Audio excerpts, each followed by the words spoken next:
Yes, you are now listening to the sound of Sports Reports as Ordered. And yo, Elon, since when I need a premium account, bro? Let me hit go live. But for my troubles, can y'all do me a favor? Like, subscribe, review, share. Do all the free things. Do all the good things. Absolutely. Don't forget, we are everywhere, and I mean absolutely everywhere that you get your podcast. We is just me talking. So I'm also talking about the even keel. Born in Texas, raised in VA, representing New Jerusalem. He said New Jerusalem, not New York, so he don't represent the Red Bulls. He don't represent the Mets. He don't represent the Yankees. Do not bring feelings to a fact fight. Don't do it. He is Mr. Logical. And it is I, your unorthodox statistician, coming live to you from the Alamo by way of Baltimore. We got some NFL going on. I got some wild statistics for you. I am 2-5. And we're going to get this thing started with get it off my chest, as we always do, right about now. So, you know, Mr. Logical. Yeah. We got this nice little podcast here. Absolutely. You know, gaining some momentum, you know, like getting some nice subscriber numbers, you know, Yes. climbing up in the world.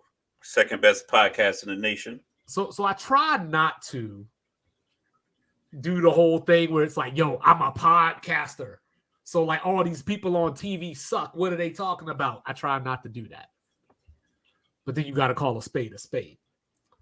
So I've defended this person to you on many occasions. And now I realize that he does not tell the truth. So I saw a clip, the one and only Paul Pierce, talking about Lamar Jackson and how Lamar Jackson will never be a face of the NFL. And it's because he plays in my hometown of Baltimore. Now, that's not even what got me Aggie. It's not even the fact that I'm from Baltimore and I'm like, yo, what are you talking about? It's the fact that it just doesn't make sense. You know, like we look at faces of the league that have come through. Peyton Manning was in Indianapolis. Who cares about Indianapolis besides Mike Epps? You know what I'm saying? Like you could make an argument that dudes like Tua are being set up to be the face of the league if they can follow through. Patrick Mahomes is the face of the league because he's been successful and he plays in Kansas City. So I think Paul Pierce has the NFL confused with the league that he played in, because until LeBron James came along, and still throughout LeBron James, all the media talks about is LeBron James, the Lakers. They still want the Knicks to be good every year, and they might not pay attention to Sacramento. But I'm sure if a generational player went to Sacramento, they would get talked about the same way that Orlando got talked about when they got Dwight Howard. So why wouldn't a two-time MVP, including a unanimous MVP, yeah. Or maybe we need to have a whole different conversation. If he's not a face of the league, then who is? What is? You know, last night, that game that we watched at Arrowhead Stadium was against two quarterbacks that are considered titans in this league. So if Lamar Jackson is not a face of the NFL, what is he? And so as I was trying to wrap my mind around, because I am 2-5, so I was trying to find an angle, like, what could he mean? Why would Lamar not be a face of the league? Why would and I was thinking about it, and I was like, you know who was a face of the league? Ray Lewis was a face of the league.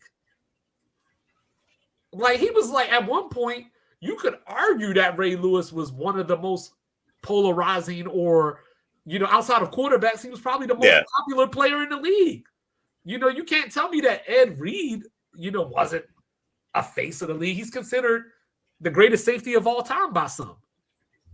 So I don't know where he gets this thought from that a city can preclude you from being the face of your league. It sounds like somebody's just on TV to talk. Yo, he is the worst. I mean, like, I like him when he's with KG because it's authentic. He can cuss. He can tell old stories. And I think that's where we're kind of getting it confused with these former players becoming pundits. They think because they can tell great behind the scenes stories that it translates to forward thinking and speaking analysis. It doesn't. You ain't talking about Gilbert Arenas, are you? Well, I don't. Gilbert Arenas doesn't do like he doesn't do analysis. He'll say like he'll do comparative stuff, but he's not on these daily shows talking about other sports. He just tells stories about. So one time we was in the locker room, right, and we was gambling, and I had my gun. Like he tells those stories, and I think a lot of players have that kind of access that we as fans don't get that access. But when you put them on stage at a desk with the mic and some notes, they don't follow through because it's like, yo, you don't know what you're talking about. Like I told you one time, like when him and Keyshawn were talking, and I was listening, I watched for like 4 or 5 minutes. I'm like, neither one of these guys said anything interesting. They didn't bounce off each other. It just was like two guys rambling through notes on TV. Mm-hmm. It's like, and that's where that whole face elite thing comes from. Because if he was on KG, he probably would have been authentic. Like, yo, Lamar can't be the face of the league because he's a country black dude from Florida and he doesn't look the part. If that's the only reason I can think why he isn't being highlighted as the face of the league, because he doesn't fit what the football fan thinks of as a marketable piece for a diverse league, because he is very black, very Southern, very country. Like his social media influences all like young hip hop guys, Kodak Black, stuff like that. Maybe that's the reason, but maybe you can't say that on TV. But if that's the only reason I can think of why he's not the face of the league. But also, do you need a face of the league when you are a quarterback, 2-time MVP? Do you need someone to give you this mythical title of face of the league, or do you want a trophy? Do you want to go win games? Do you want to get paid? I think people outside of sports, being fans, like I said, we're podcasters and different pundits, I think we put too much value on like this ancillary stuff that I don't think players give a fuck about. Makes sense. That's why the conversation is always weird. It's like only guy who really talks about being the face of something and kind of is upfront with it is like probably LeBron. Talks about it like a lot more on like my impact and what I do and things like that. I think he kind of takes on that political platform and posture of like, oh, I'm the guy, I'm the voice, and people follow me. This is my league. Yeah. This is my team, stuff like that. Like, right. Most guys don't really talk like that a lot publicly. Right. So, yeah, I don't understand. Yeah, the Baltimore thing makes no sense because I saw him on TV last night. I see him on TV all the time. It's the market isn't too small. Like I'm watching a team from Pennsylvania, a team from Wisconsin play a game in Brazil right now. We're getting access to all of these speaking players. Of which, saying it's like, yo, we need teams to play a game in Brazil. Guess what? You can't wear green. Guess what I'm going to do? Send 2 teams that wear green, and I'm going to send Philadelphia down there with their deplorable-ass fans. Once again, I think that's also probably been blown out of proportion as well. I'm sure it is, but it's still like, yes, interesting. It's interesting because I'd never heard the whole Green Gang Association. Well, I was actually talking to a neighbor who is from Brazil, and he said that it was more because of the stadium they were playing in, and their rival wears green. So it wasn't like a Bloods versus Crips type thing. It's a soccer. Yeah, it's a soccer rivalry that, goes hard, if you will. Yeah. Pause. Yeah. Soccer rivalry is crazy. I told you that time they had me at the stadium in Sandy for the Real Salt Lake game. Oh, yeah. Had me doing security behind the neo-Nazis and the 2 rival Mexican gangs. And the guy came over to me. He was like, hey, if the beer counters right here too, so they like to fight right here. You gotta make sure you break that up. I looked at him like, fuck you think I am? I'm an avionics troop. I'm not a ranger. I don't have a gun. I got a yellow polo that y'all gave me. I'm like, I'm not breaking up a fight between 2 rival Mexican games and a neo-Nazi group. Yeah. I'm like, look at me. And speaking of neo-Nazis, BYU has taken the lead 15-12 for SMU. I almost spit out my $11 beer. All right, man. What's up? But yeah. So speaking of the NFL and football is back, and like I said, we're gonna talk more sports, but right now, football is king for the next couple episodes. This kickoff rule, man, I hate it. I hate it, and I hate it for this purpose. I don't think it solves anything. All it does is just gives the NFL like this. Oh, we were trying to prevent concussions. If we look at a regular football play, Saquon Barkley is lined up 5 yards behind the line of scrimmage, right? The linebacker on Green Bay is probably lined up 5 to 7 yards. On a handoff, that guy's gonna slow to and explode through the hole. Concussions happen there too. So you mean to tell me just because you put them this much closer that a concussion can't happen, considering that you're expecting returns every time? And then on top of that, teams are like, I don't want to deal with this potential of one guy missing a tackle and one of the fastest guys on earth, who's probably one of these guys returning these kickoffs, runs down the sideline. So yesterday they saw 11 kickoffs. 2 of them got returned. Most of them got kicked out of the back of the end zone. Tonight, I probably looked over at my screen. I think I've seen like 3 or 4 since we've been talking and, it's been on TV. I think Green Bay's kicked it out of the back of the end zone a couple of times, and I think Philly did the same thing. I think it might have been 1 return so far that I can recall. So your whole plan of getting more returns is like, whatever. I'm just going to kick it out and give you the ball at the 30. But then the guy has an illegal motion penalty and open the kickoff tonight, gave Green Bay 5 more yards. It's like, this guy's only in a legal position because you created this new dumb rule. Now Green Bay got the ball at the 35-yard line. That's a 30-yard kickoff. You got a guy with a leg that can kick it into the stands, and now you got to get these guys to this. And then if you kick it out of bounds, it's still a penalty. It's just, if you land short of the kicking zone, you get it at the 40. It's just, we get it. Fantasy football is dope. You guys want to sell tickets to games, but the college football game has never lacked excitement. They changed a couple of rules, but it's never lacked excitement because they just go out there, they make plays. Let these players make plays and get rid of these rule changes because it's just silly. It just aesthetically is not pleasing. Logistically, it doesn't make any sense. And ultimately, you're going to get more because if it's snowing or if it's weather or like this field right now, this field's slippery. These guys are slipping all over the place. The special teams coach is like, no, we got to kick it out of the back of the end zone because I can't risk my defender trying to break down and slipping.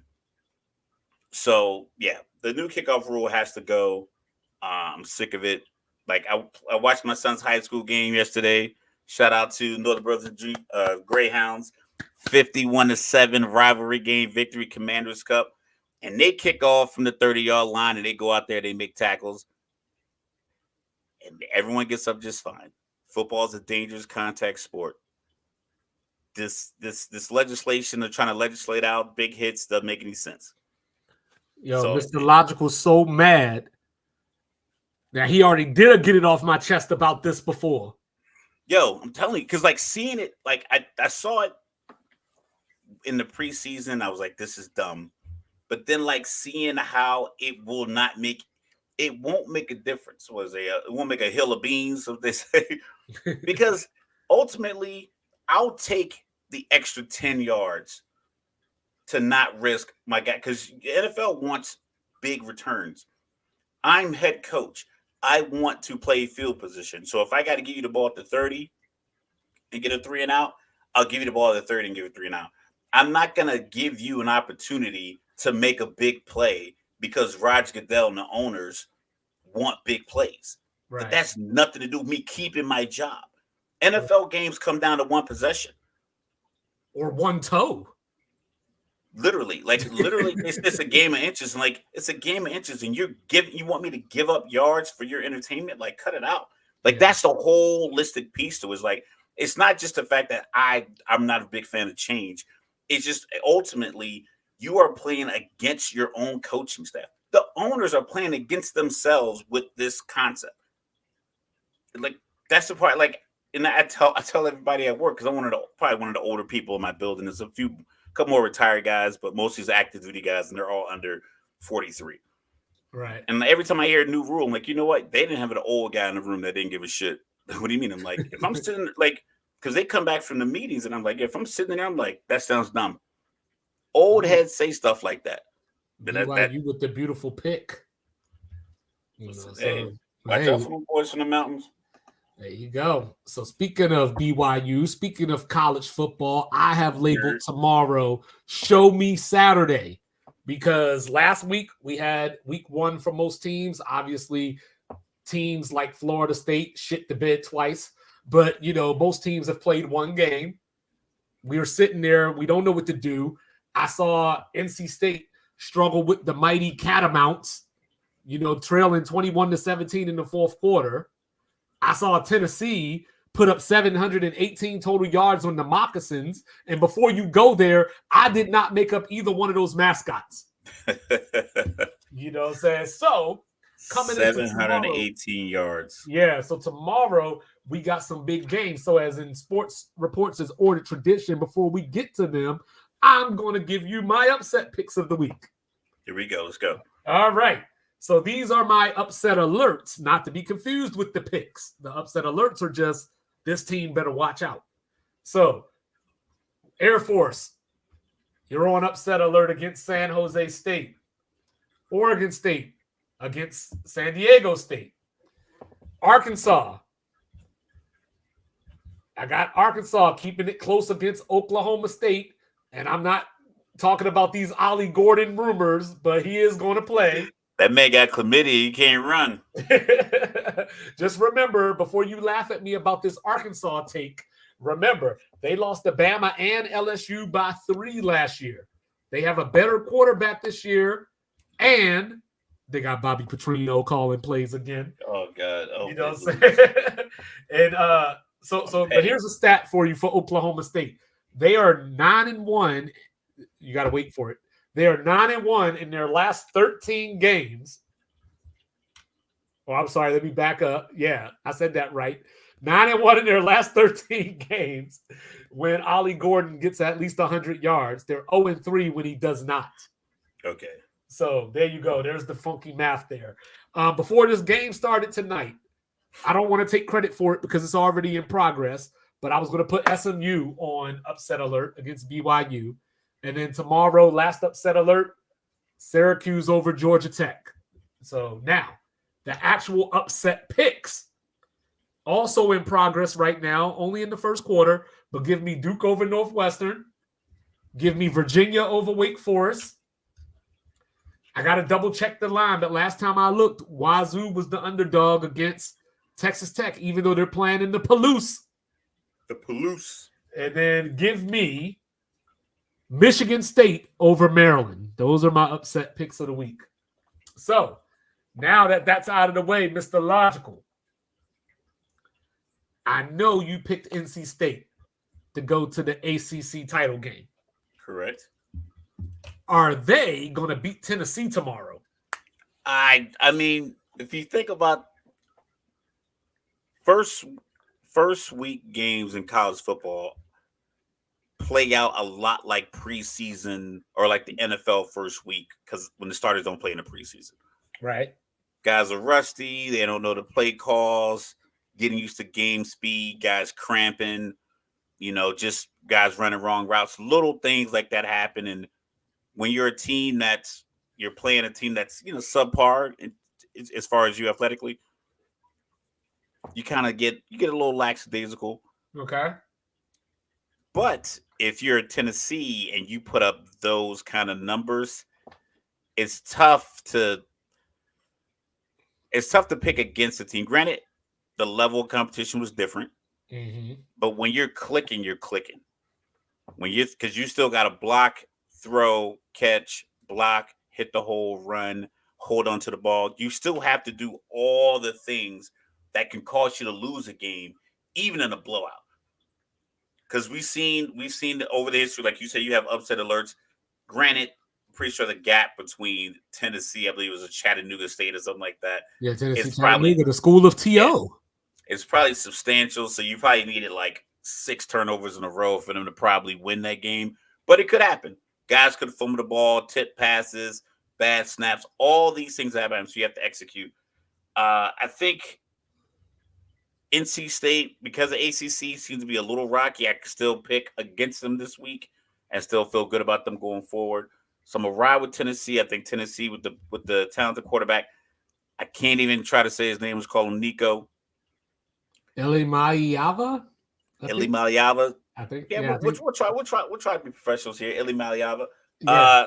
I just, like I said, I ride or die with the dynamic quarterback. I think at college football, it just makes a difference. Like a dynamic quarterback in college football is like having a top tier defense to me. They could just fix mistakes for your team and just kind of just will you to victory because they are just, a man amongst boys at that position. And BYU just gave it right back on an interception, looks like. Yeah, so I was looking at this, like I said, NC State played against the Catamounts last week of Western Carolina. I almost went there. But they were down 21-17 in the fourth quarter against Western Carolina. And, people like me, I got to be fair, people like me was getting on Colorado because I wanted to see more against North Dakota State. Correct. Even though North Dakota State is a top tier FCS team. Yeah, Western Carolina, not so much. Caliber team, yeah. Yeah, Western Carolina, not so much.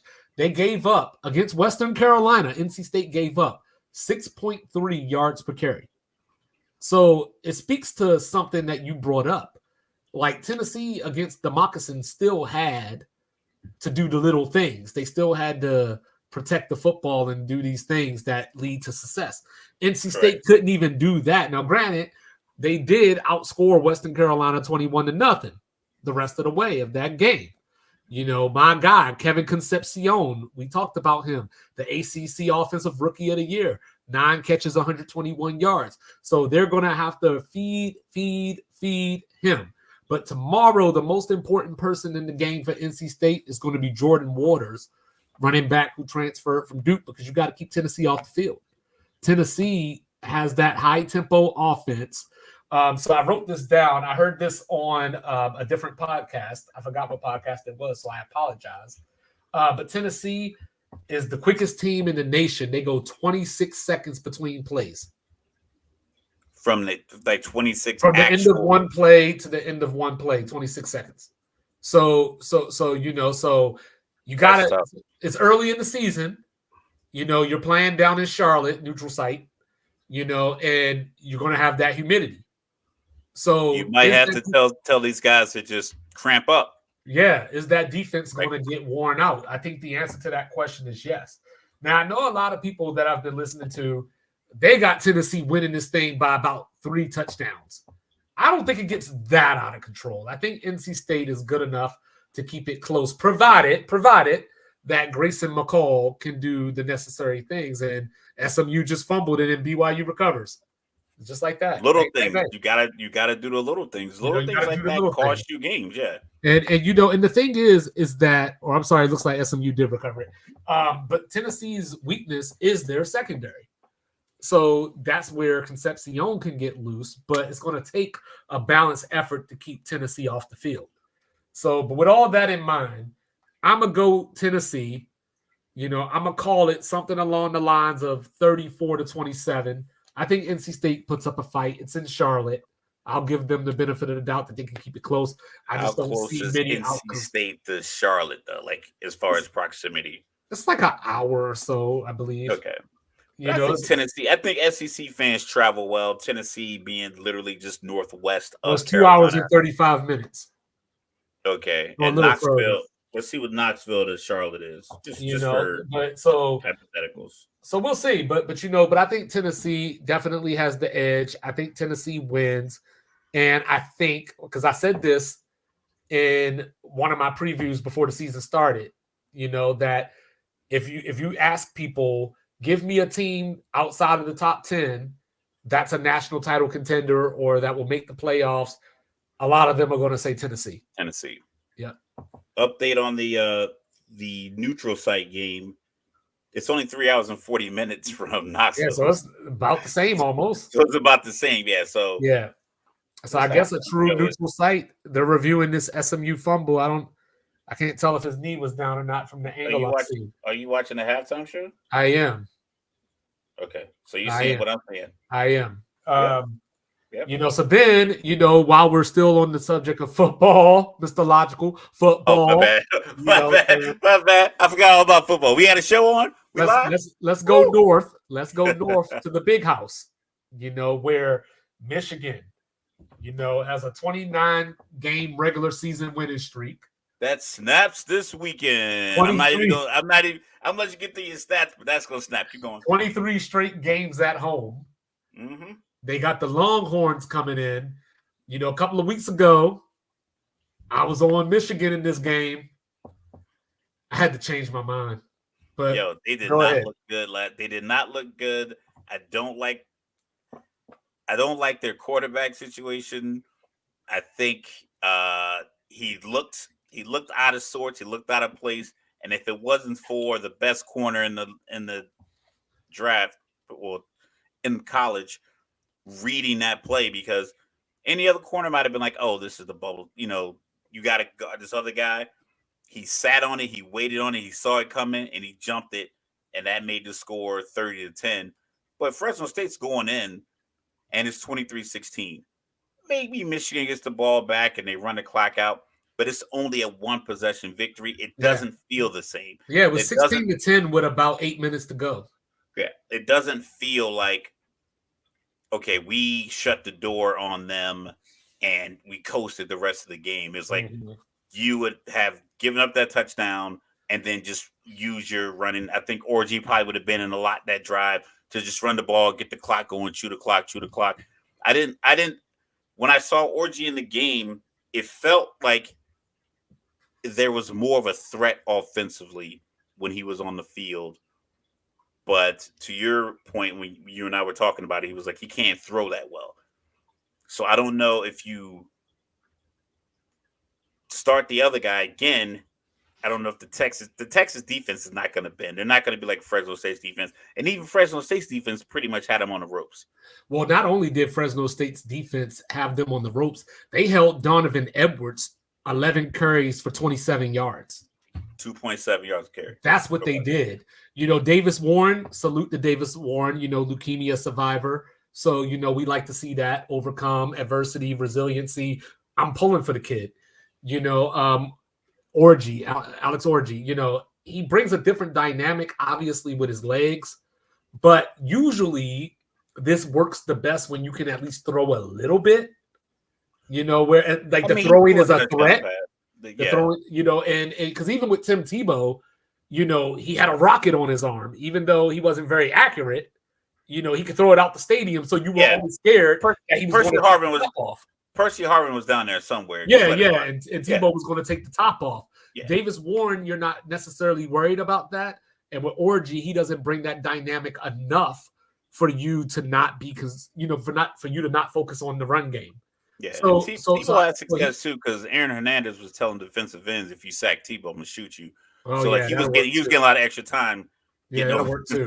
but that's the thing, right? Is that you got to be able to throw to keep the defense honest. Now, if Texas weak defense has a weakness, it is the secondary.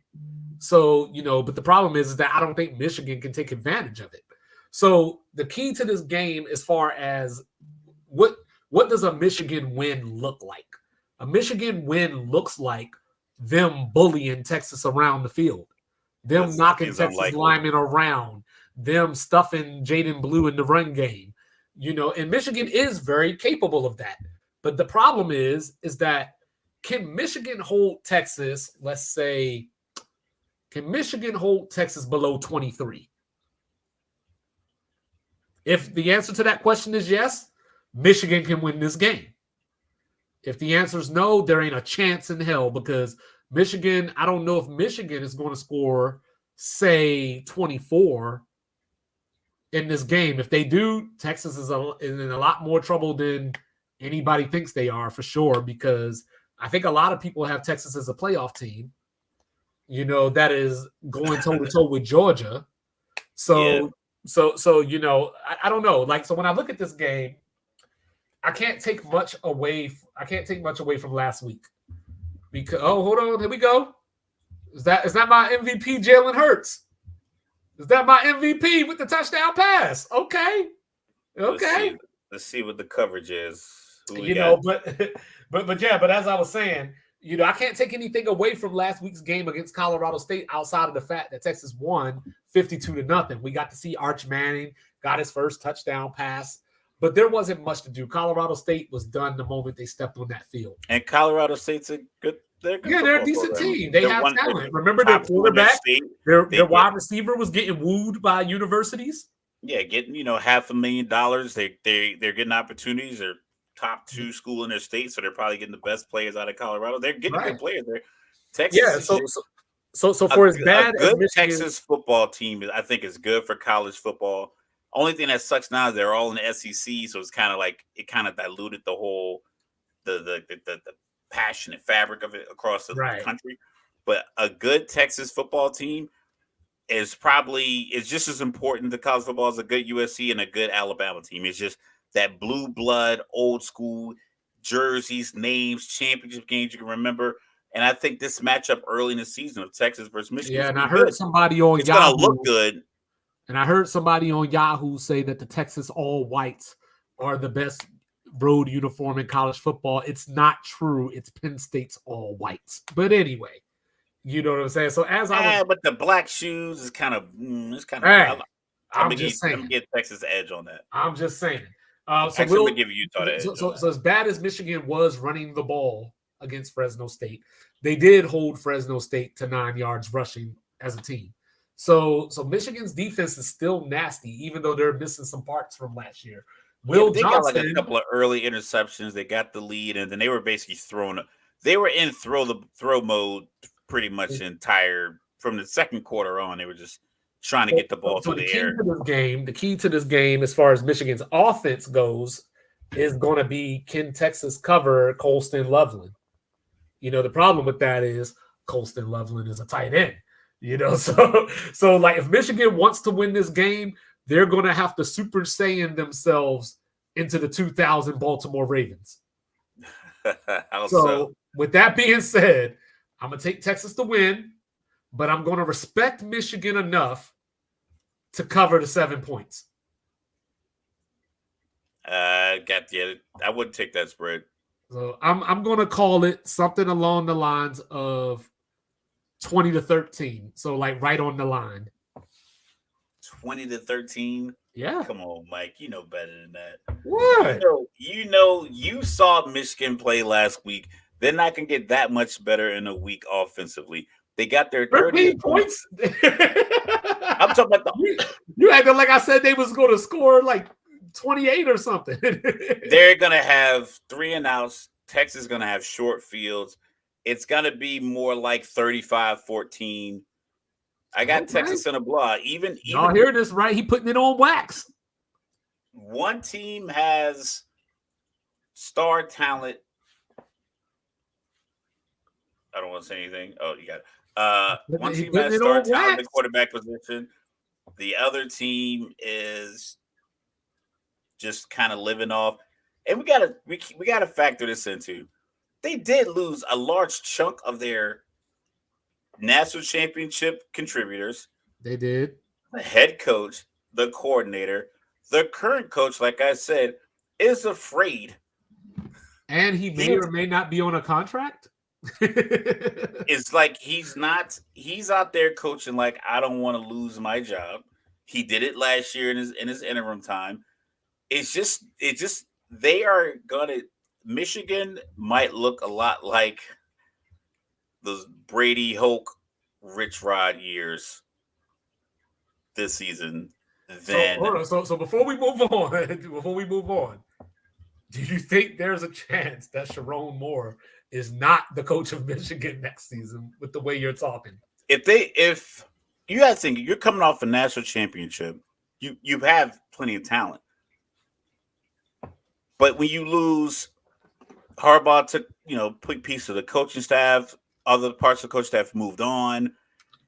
This guy isn't the current head coach isn't the system. He's in the bad conundrum where you're like, you don't want to be the guy that replaces the legend. Right. You want to be the guy that replaces the legend, the guy that replaces the legend. He's in that position right now. So like we mentioned, right? They do play USC and Oregon, but they get them both at home. Yeah, but and they you go to cannot Ohio score State. points at home. And they go to Ohio State. You could be offensively inept at home. You can. Lose. I'm just saying. The advantage to home normally comes when you have. It's like you're at home and you have it's either a toss up or you have an advantage.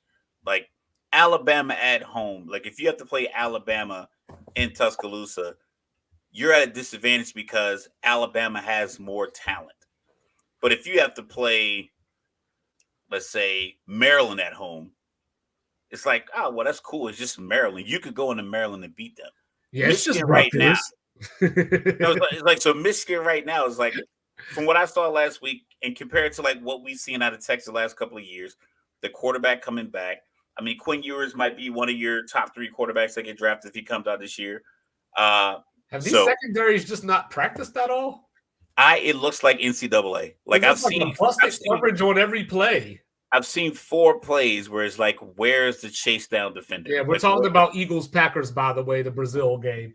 So both of us got Texas. All right, so correct. Let's go on. I got them by a lot though. Let's keep it in the Big Ten, and let's go over to Lincoln, to Memorial Stadium, the Cornhuskers. This is a game where both teams enter trying to make a statement. Nebraska is trying to show we are for real. We are back. We're going to be a factor in this Big Ten race. Colorado is trying to make sure that you believe. They want to make sure that you believe. They want to make sure that you understand that they are not playing for clicks. They're playing for wins. So this is a rivalry game. Who are we talking about? We're talking about Colorado and Nebraska. Oh, we talking about Coach Prime? Oh, there it is. Hey, the light all up on it though. So the light is crazy. You know what I'm saying? But yes, Coach Prime is taking his team into Nebraska. They did play last year. You know, Colorado with the 36-14 win. There was a lot of turnovers involved in that.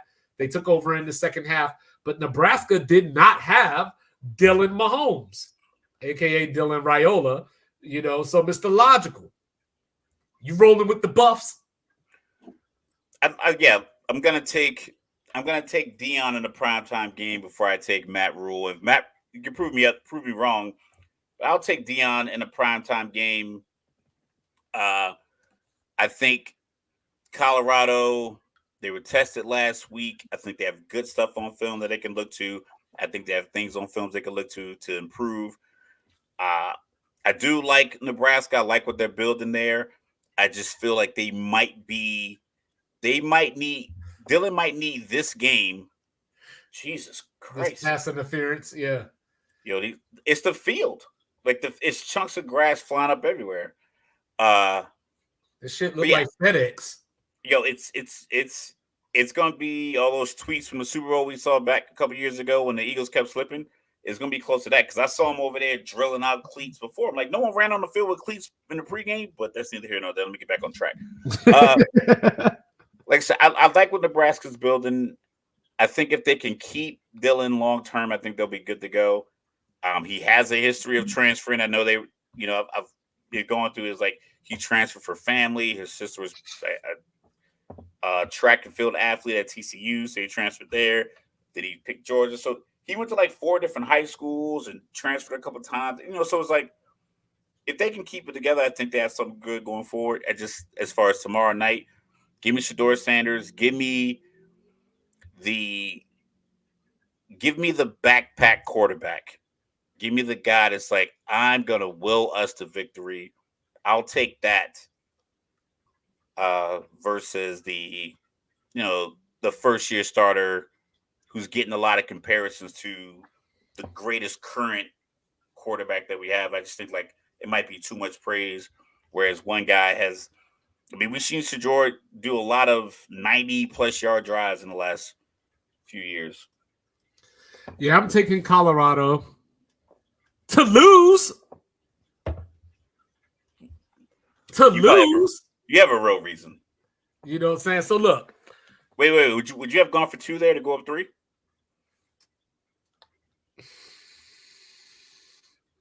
27-24? Maybe not, because I mean they've already stopped you on going for 2 before. I don't know. I would think about it though. I would definitely think about it. Yeah. So I like Nebraska's defense. So I want to know if Travis Hunter is going to make it through this game. You know, he's still doing the Iron Man thing, playing on both sides of the ball. You know, he's going to see a lot of Tommy Hill when he's on offense tomorrow. That's going to be a matchup that I have my eye on. You know, when I look at Colorado, you know, my initial reaction to their game against North Dakota State was a little off, right? Because coming through the TV, Cam Miller was running all over them, but the problem is he's the quarterback. So when you actually look at what the actual run game for North Dakota State was doing, Colorado actually shut them down. You know, and I was impressed by what I saw in the second half from Colorado, where North Dakota State they couldn't move the ball. They hit a point where Colorado just locked in and said no more.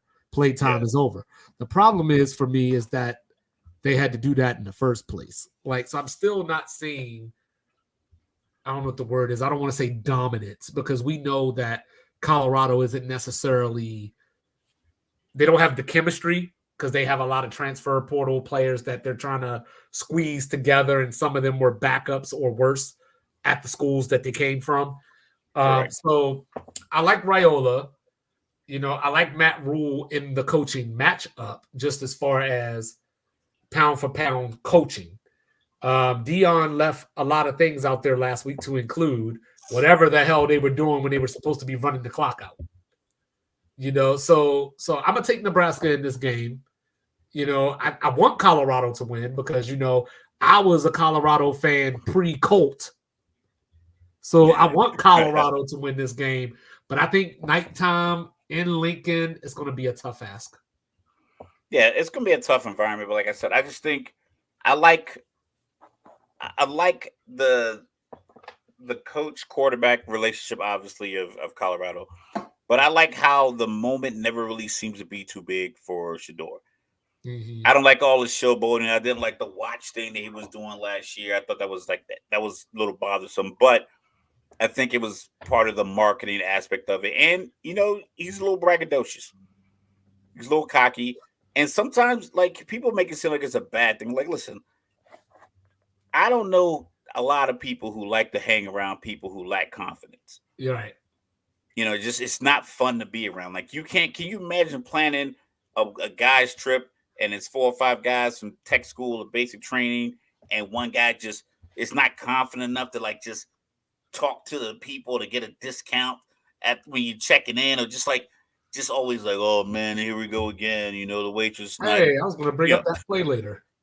I mean, so it's like, so stuff like that. Like, I like a confident guy, and I like the fact that the coach is literally built for these primetime moments. Hell, his nickname is primetime. Yeah, I like it. I like it too. I like Shador's braggadocio, if you will. You know what I'm saying? You just got to do something with it. Like, you got to actually win games, make bold games. But if you think about it, like every week, he makes big plays. He shows up big in big game. He threw for 500 yards against TCU last year. Granted, it was TCU, but it's like at the end of the game, he's like, I never threw for 500 yards in college ever. And in my first Division I game, I threw for 500 yards. So it's like, you know, North Dakota State was all up in his face last week too.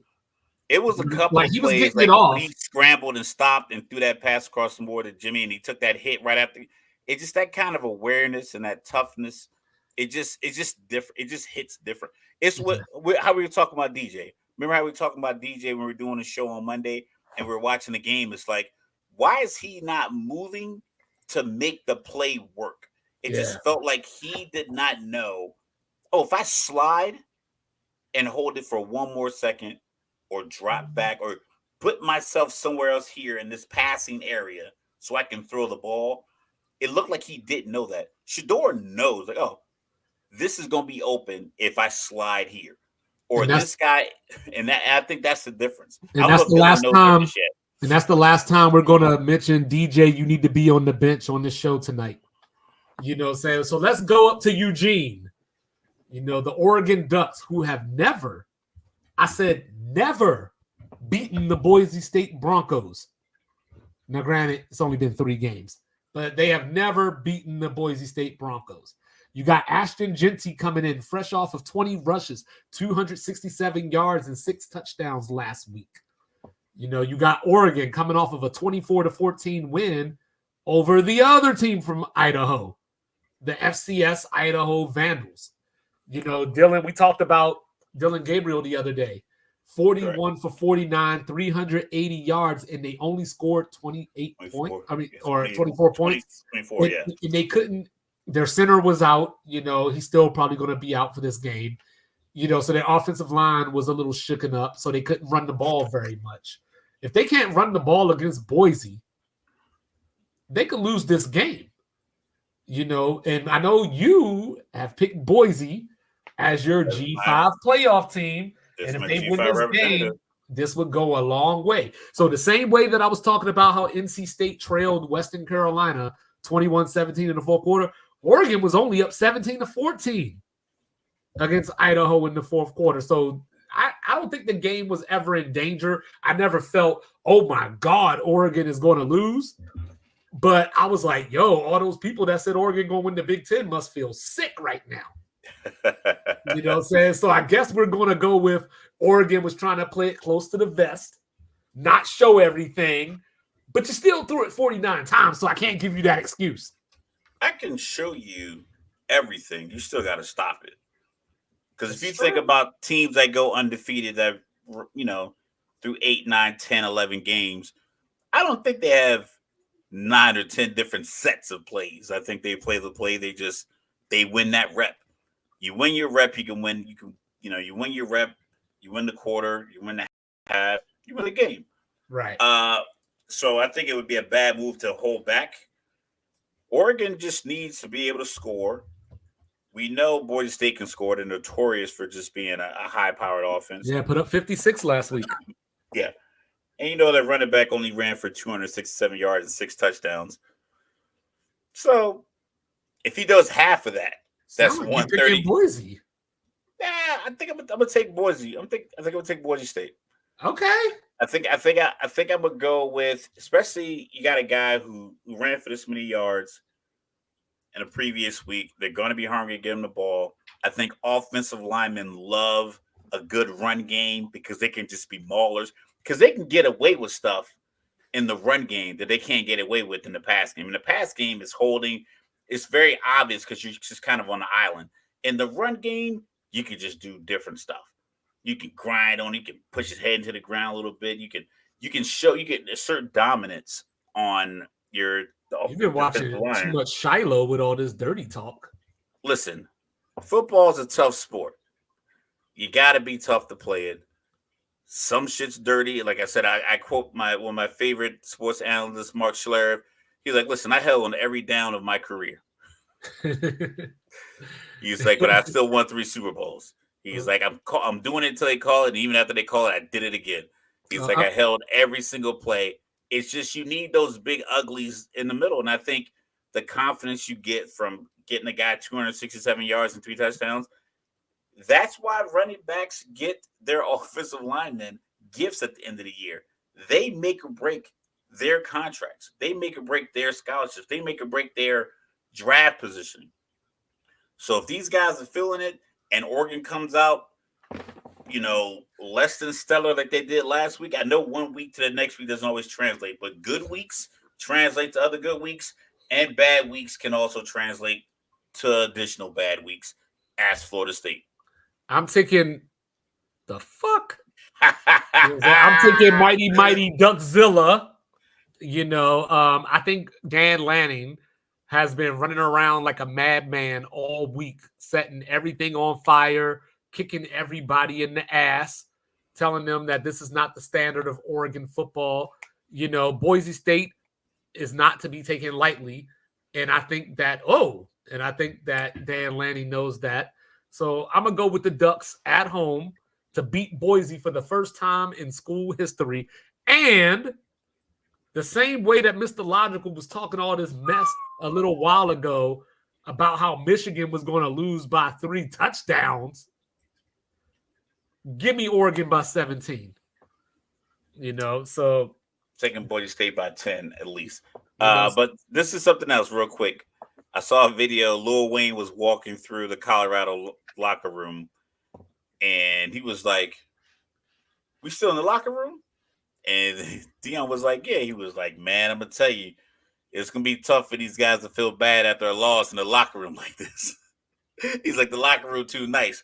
I know. Besides the fact that they have concerts every week too, and leads me to the Oregon locker room. You know they have like 80-inch TVs and PS5s and Xbox Series X hooked up to all of them, all over the locker room and all over the facility. It's kind of tough to like feel like like it don't even make sense to. Sorry, it doesn't even make sense to try to legislate these kickoffs if you're still going to punt. But anyway. So as I was looking at this college football, we got a big one up in Kinnick Stadium. The Battle of Iowa, the battle for the Cy-Hawk Trophy. Iowa State going to Kinnick Stadium to play the Hawkeyes. Iowa State, here it comes. Iowa State. Hold on. Here, listen to this stat. Focus on this. Iowa State has not scored 20 points in Kinnick Stadium since 2002. Since we were gearing up for Afghanistan. And on top of that, Mr. Logical, on top of that, not only has Iowa won 7 out of 8 in this series, okay, in 2018, somehow Iowa won this game 44-41. Since that game, so that's 85 points. Okay, since that game, only one team has gone over 20, or only one team, no team has gone over 20 in the matchups since 2018. Iowa did score 20 last year, but no one scored over 20 since that game in 2018. So what I'm telling you is play the under. Yeah, it's going to be 35-34. It might be. That's how everybody's going to bet the under because I'm definitely going to bet the under. That's how these things work. But I'm going with Iowa. I think Iowa at home, they have Matt Campbell's number. He's a great coach, but for whatever reason, he's only 1-5 against Kirk Ferentz. And Kirk Ferentz is coming back from last week's suspension. So, they put up 40 last week. So this may be a changing of the guard in Iowa City.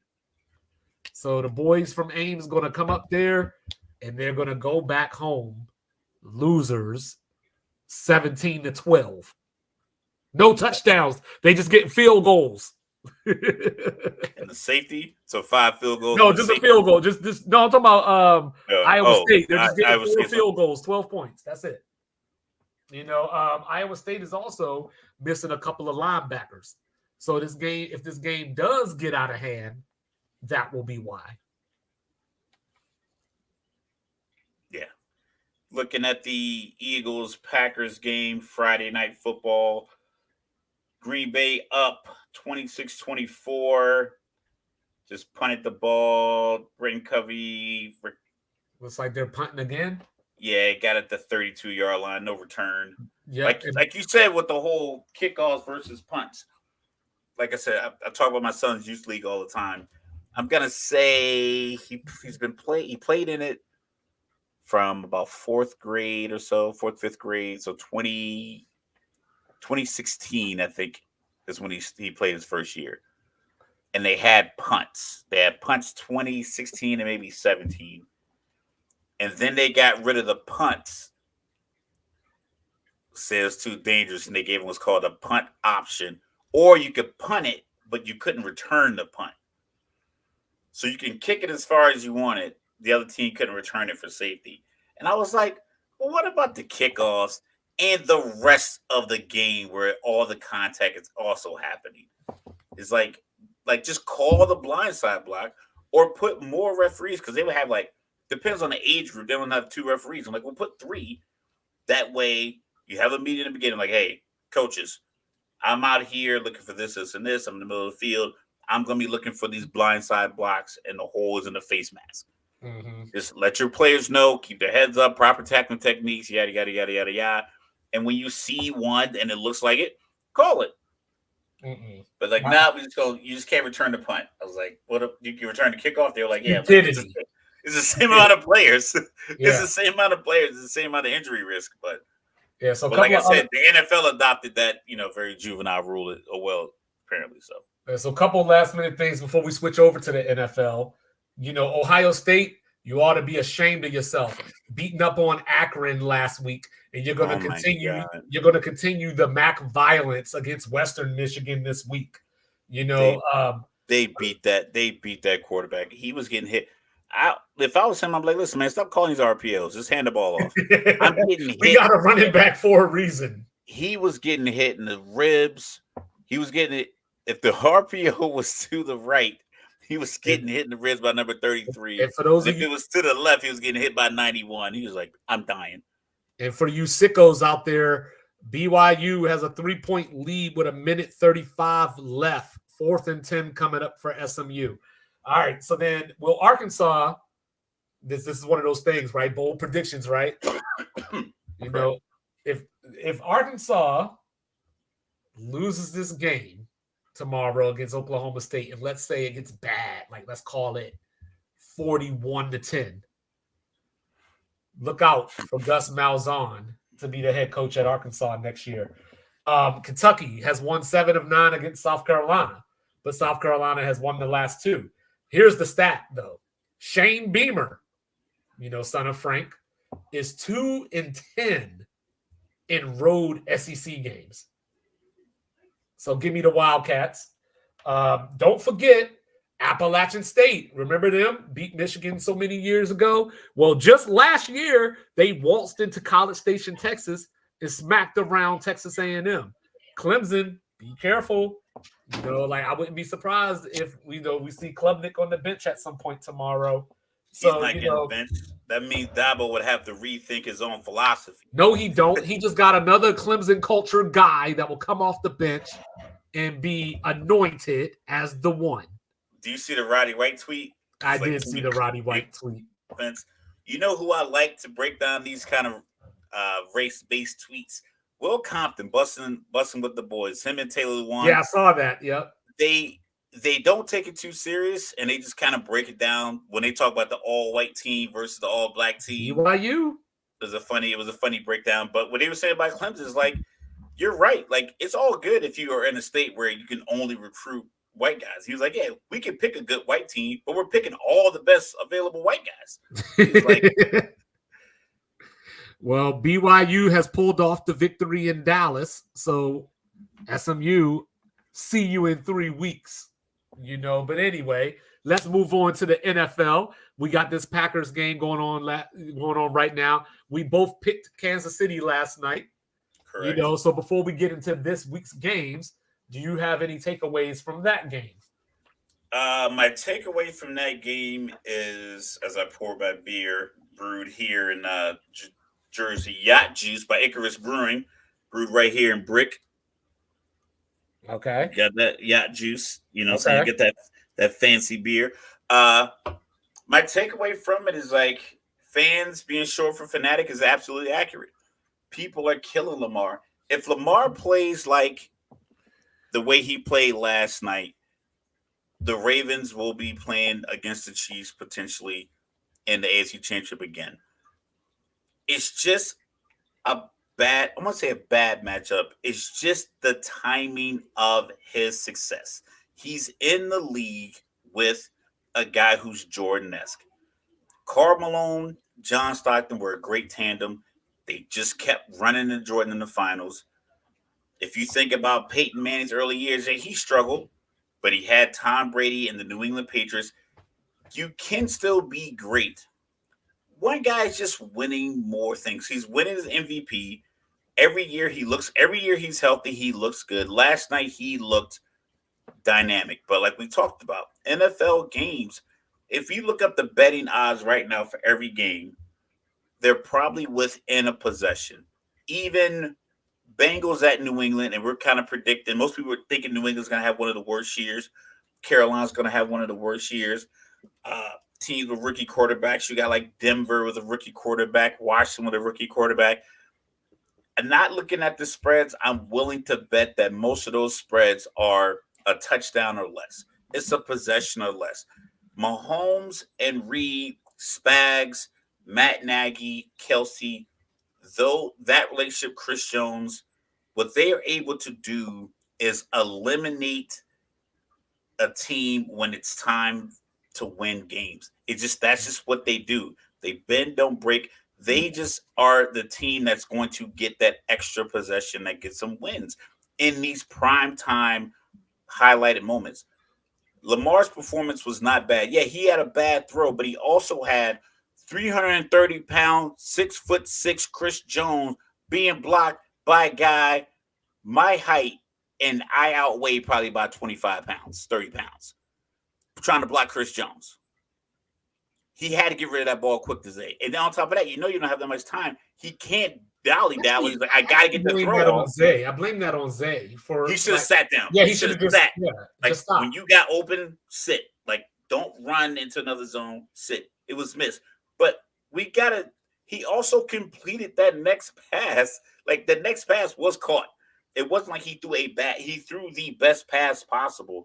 It's just that the guy wears a size 15, and if he wore 14, it would have been in. A la Kevin Durant toe on the line against Milwaukee. It happens. The backline, like my dad texted me, asked me if he thought Harbaugh and Lamar, were they going to mesh well? Is he costing them? I'm like, no, he's just playing against a guy he's playing against a guy in the team and just has your number. That they have everybody. Ask Josh Allen about it. Yeah, like they have 13 seconds. Like, think about that. In a video game, if you had a 3-point lead with 13 seconds left on Madden, if you and I played when we got off of this, and I tied the game up and won in overtime, you'd be pissed. And that's a video game. It happened to Josh Allen in real life. So shout out to Lamar Jackson. I bet the over on his passing yards. He hit, but Zay Flowers and Mark Andrews didn't get. I was like, yo, how does Lamar go 70 yards over or like 60 yards over his passing yardage total, and you guys don't get your 50 and 40 respectively? Well, Mark Andrews, is coming off that injury, like he's still not fully back, I think. And he had the car accident, during preseason that I feel he still has some effects left over from, because he was still not practicing for a lot of the preseason and training camp. So there's something more going on than we know. He only got 2 targets. He's probably not conditioned. It was the yardage was 51.5. Yeah. I was like, that's a couple of drag routes. Apparently, they changed the kickoff rules. So the Ravens thought that they changed the down and distance rules because they were playing 1st and 5 instead of 1st and 10 all night. And, I was waiting for, hey, you went out and got King Henry, like, can we get some touches to wear Kansas City down a little bit when we get to the 4th quarter? But then I looked up, he had 5 carries on the first drive, which ended in a touchdown. He got 3 carries the rest of the first half. He got 5 carries in the second half. So when I was looking at this game last night, my thought was, if I was Lamar Jackson, like, get his big ass dude the ball. I'm cussing somebody out. Why am I rushing? I mean, granted, I'm sure Lamar doesn't mind doing it, but Lamar ran 16 times to Derrick Henry's 13. I'm sure that was not the game plan during the week. When I look at this game, my takeaway was, maybe we need to look at Patrick Mahomes a little differently. Because I know, like you just said, he's Jordan-esque and all this stuff. Chris Broussard and all this Jordan-esque stuff. Shout out to Chris Broussard. But when I look at it, for example, I look at somebody like Peyton Manning, right? And I've always compared Peyton Manning to LeBron James. Peyton Manning needed to be dominant for the Colts to have the success that they had. The Chiefs don't need that from Patrick Mahomes. Patrick Mahomes just makes the time. I mean, he plays great, but he makes the timely plays. Like last night, right? I don't know many other quarterbacks. Maybe Lamar would have did it. I don't know many other quarterbacks that would have got the ball batted, jumped up, and saved the interception. I don't know many other quarterbacks that would have did that. That's just what Patrick Mahomes does. So even when he plays average, the Chiefs still win. So maybe not Jordan Ness just yet. Like Jordan Ness as far as results, but if we look back at some of them Super Bowls, like Patrick Mahomes ain't necessarily throwing for 400 yards and all this other kind of stuff. Yeah, true indeed. But if you're looking strictly at the Super Bowls, if you look at in general, he didn't play great last night. It's timely. It's maybe he's more Kobe. You know what I'm saying?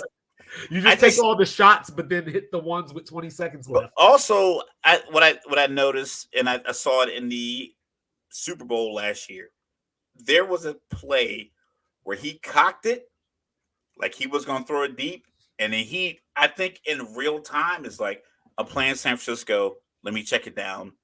I'll get another opportunity later. He seems to do that in those moments where Josh Allen, 3rd and 2. We called coming straight at you. We called the drag route. We called the deep over route.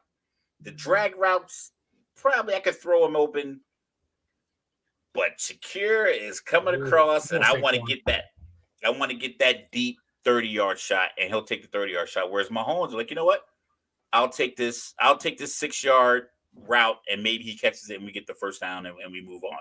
I hate fantasy football so much, because obviously I don't want the Eagles to win. Yeah, no, obviously I don't want the Eagles to win, but I need Saquon to keep piling up the points, But the whole first half I was looking at Baltimore and Monken, and I was just going, "What the hell are y'all doing?" Like people do that. People did it against the Patriots back in the day, right? It's like you play. You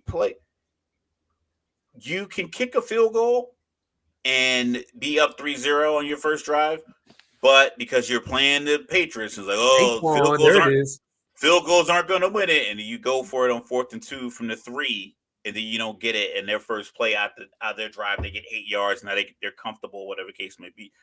That's how teams play against Kansas City.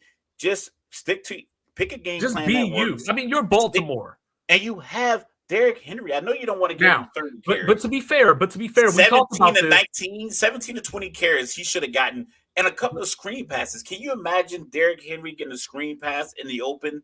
But remember, we talked about this as well. Baltimore is replacing a lot on the offensive line. So, it might this doesn't have anything to do with Derrick Henry. I'm just speaking in general, so they're probably trying to get their feet wet, get chemistry, set things up. But run blocking is probably a lot easier. Run blocking is a mano a mano. You could bring in a guy, like if an offensive lineman limps off the field and you bring in a guy, you just get him wet. Pause. Just call a run play. Let him get some contact. Let him push somebody around. Like, I understand, like, the concept of pushing Chris Jones around and the idea of pushing a guy around that big is tough. But a 5-unit group, 2 tight ends, and a 240-pound running back, especially when you have a quarterback that Baltimore has such an advantage from the as far as like the stress that their quarterback puts on other teams. Right. I don't think any other team has a quarterback where the defensive coordinator is as stressed the week of than Baltimore. Mm-hmm. But Baltimore goes out and they bail out the defensive coordinator by allowing their guy to just like they allow the defensive coordinator to dictate to it. Like, yeah, everybody's imagine how crazy it would be. Could you imagine how crazy it would be to game plan with Lamar Jackson if they actually had a number 1 receiver, an elite receiver? I don't think the receiver makes any difference because they don't call those kind of. I think Zay Flowers is an elite guy. I think Zay Flowers will be. I don't think he is going to have a running back block Chris Jones on a slide protection. You should probably have. Right? You should have the 240-pound running back in the game if that was your plan. Because they did it on the previous play where he missed Zay Flowers, and they did it again on the next play. Bring Derrick Henry in, Right. If you know you're gonna slide protection with to have a running back one-on-one with the defensive tackle, defensive end, would have been Super Bowl MVP if he had a sack and a strip. Then Right. bring in the bigger back. But so Lamar's like he's scrambling back and forth, but even that he still made the play. It's just like I feel like Baltimore doesn't see this Boise they and don't. Oregon on Peacock. Hey, listen, I give you the password. Boycott Peacock. I got Peacock for WWE Network. But anyway, so let's get to this. I did pick Philly in the game tonight. I just felt that Green Bay last year, they scored on, this is my stat, they scored on 95% of their goal-to-goal situations last year. So, I just feel like that type of luck can't continue. I was trying to figure out which running back would have the easier time settling in with his new team. And I chose Saquon just because I think he's obviously more of the receiving threat. So if the running game wasn't working, he would be the one more likely to get the touches. Yeah, Josh Jacobs doesn't have a receiving touchdown. I heard his whole career? He has 197 receptions, 46 rushing, and no receiving touchdowns. That's nuts. That's bananas. But I was interested to see this Kellen Moore offense. I don't know what to take from it on this crazy field that they're playing on. I was excited for Vic Fangio's defense, but it just looks like a mess trying to cover people in the secondary. But I chose Philly to win this game. Yeah. I'm watching Jordan Love, as you mentioned that. Like, he's walking to the line of scrimmage. He's looking at the ground. Like, so that they had the pass play. I think you're probably like maybe 20 seconds behind me. Completed pass. And as he's walking up to like the new line of scrimmage, he's looking. You can see him notably looking at the ground. Like, okay, where's my footing going to be on this next play if we call a pass? Yeah, but yeah, I got but I had Philly. Did you pick Green Bay for this one? I don't think I made a pick. Okay. I don't think I made a pick. So. All right, so let's take it from the top. Is it going to be Russell Wilson? Is it going to be Justin Fields? Because apparently Russell Wilson hasn't been made publicly yet. Was that? The decision has been made publicly. Well, no, they named Russell Wilson the starter, but then it came out this week that he has a calf injury. So I've been seeing some reports saying that Justin Fields looks like he's going to get the start. But I'm just going to throw it out there. I don't really give a shit which one of them starts. I'm picking the Falcons. Yeah, I'll take that.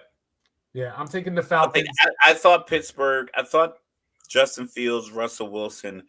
I thought it would look and fit better. For instance, not to get ahead, but like when I saw Caleb Williams in his couple of drives that I saw him in the preseason, it looked like it fit. Like, okay, right. This decision to have him start makes sense. As far as like the new guys, JJ McCarthy before he got hurt, it looked like, okay, he should be the guy that starts. Justin Fields, he still looks like he's making the same mistakes he's making in Chicago because he still thinks he's at Ohio State where Chris Olave is going to get open if I hold his ball for one more second. It feels like he's doing a lot of that. And I don't think it's wise. So it's going to be kind of hard. Ooh, Gardner Johnson's upset. So I'm going to say I take Atlanta. You see Gardner Johnson, you read his lips. Yeah. Well, I see it's funny to me because what I'm looking forward to is, you got Arthur Smith going back to the scene of the crime. You know what I'm saying? Going back to the compressor. So, we're going to see how he has Pittsburgh's offense clicking, I guess, if you will, against his former team.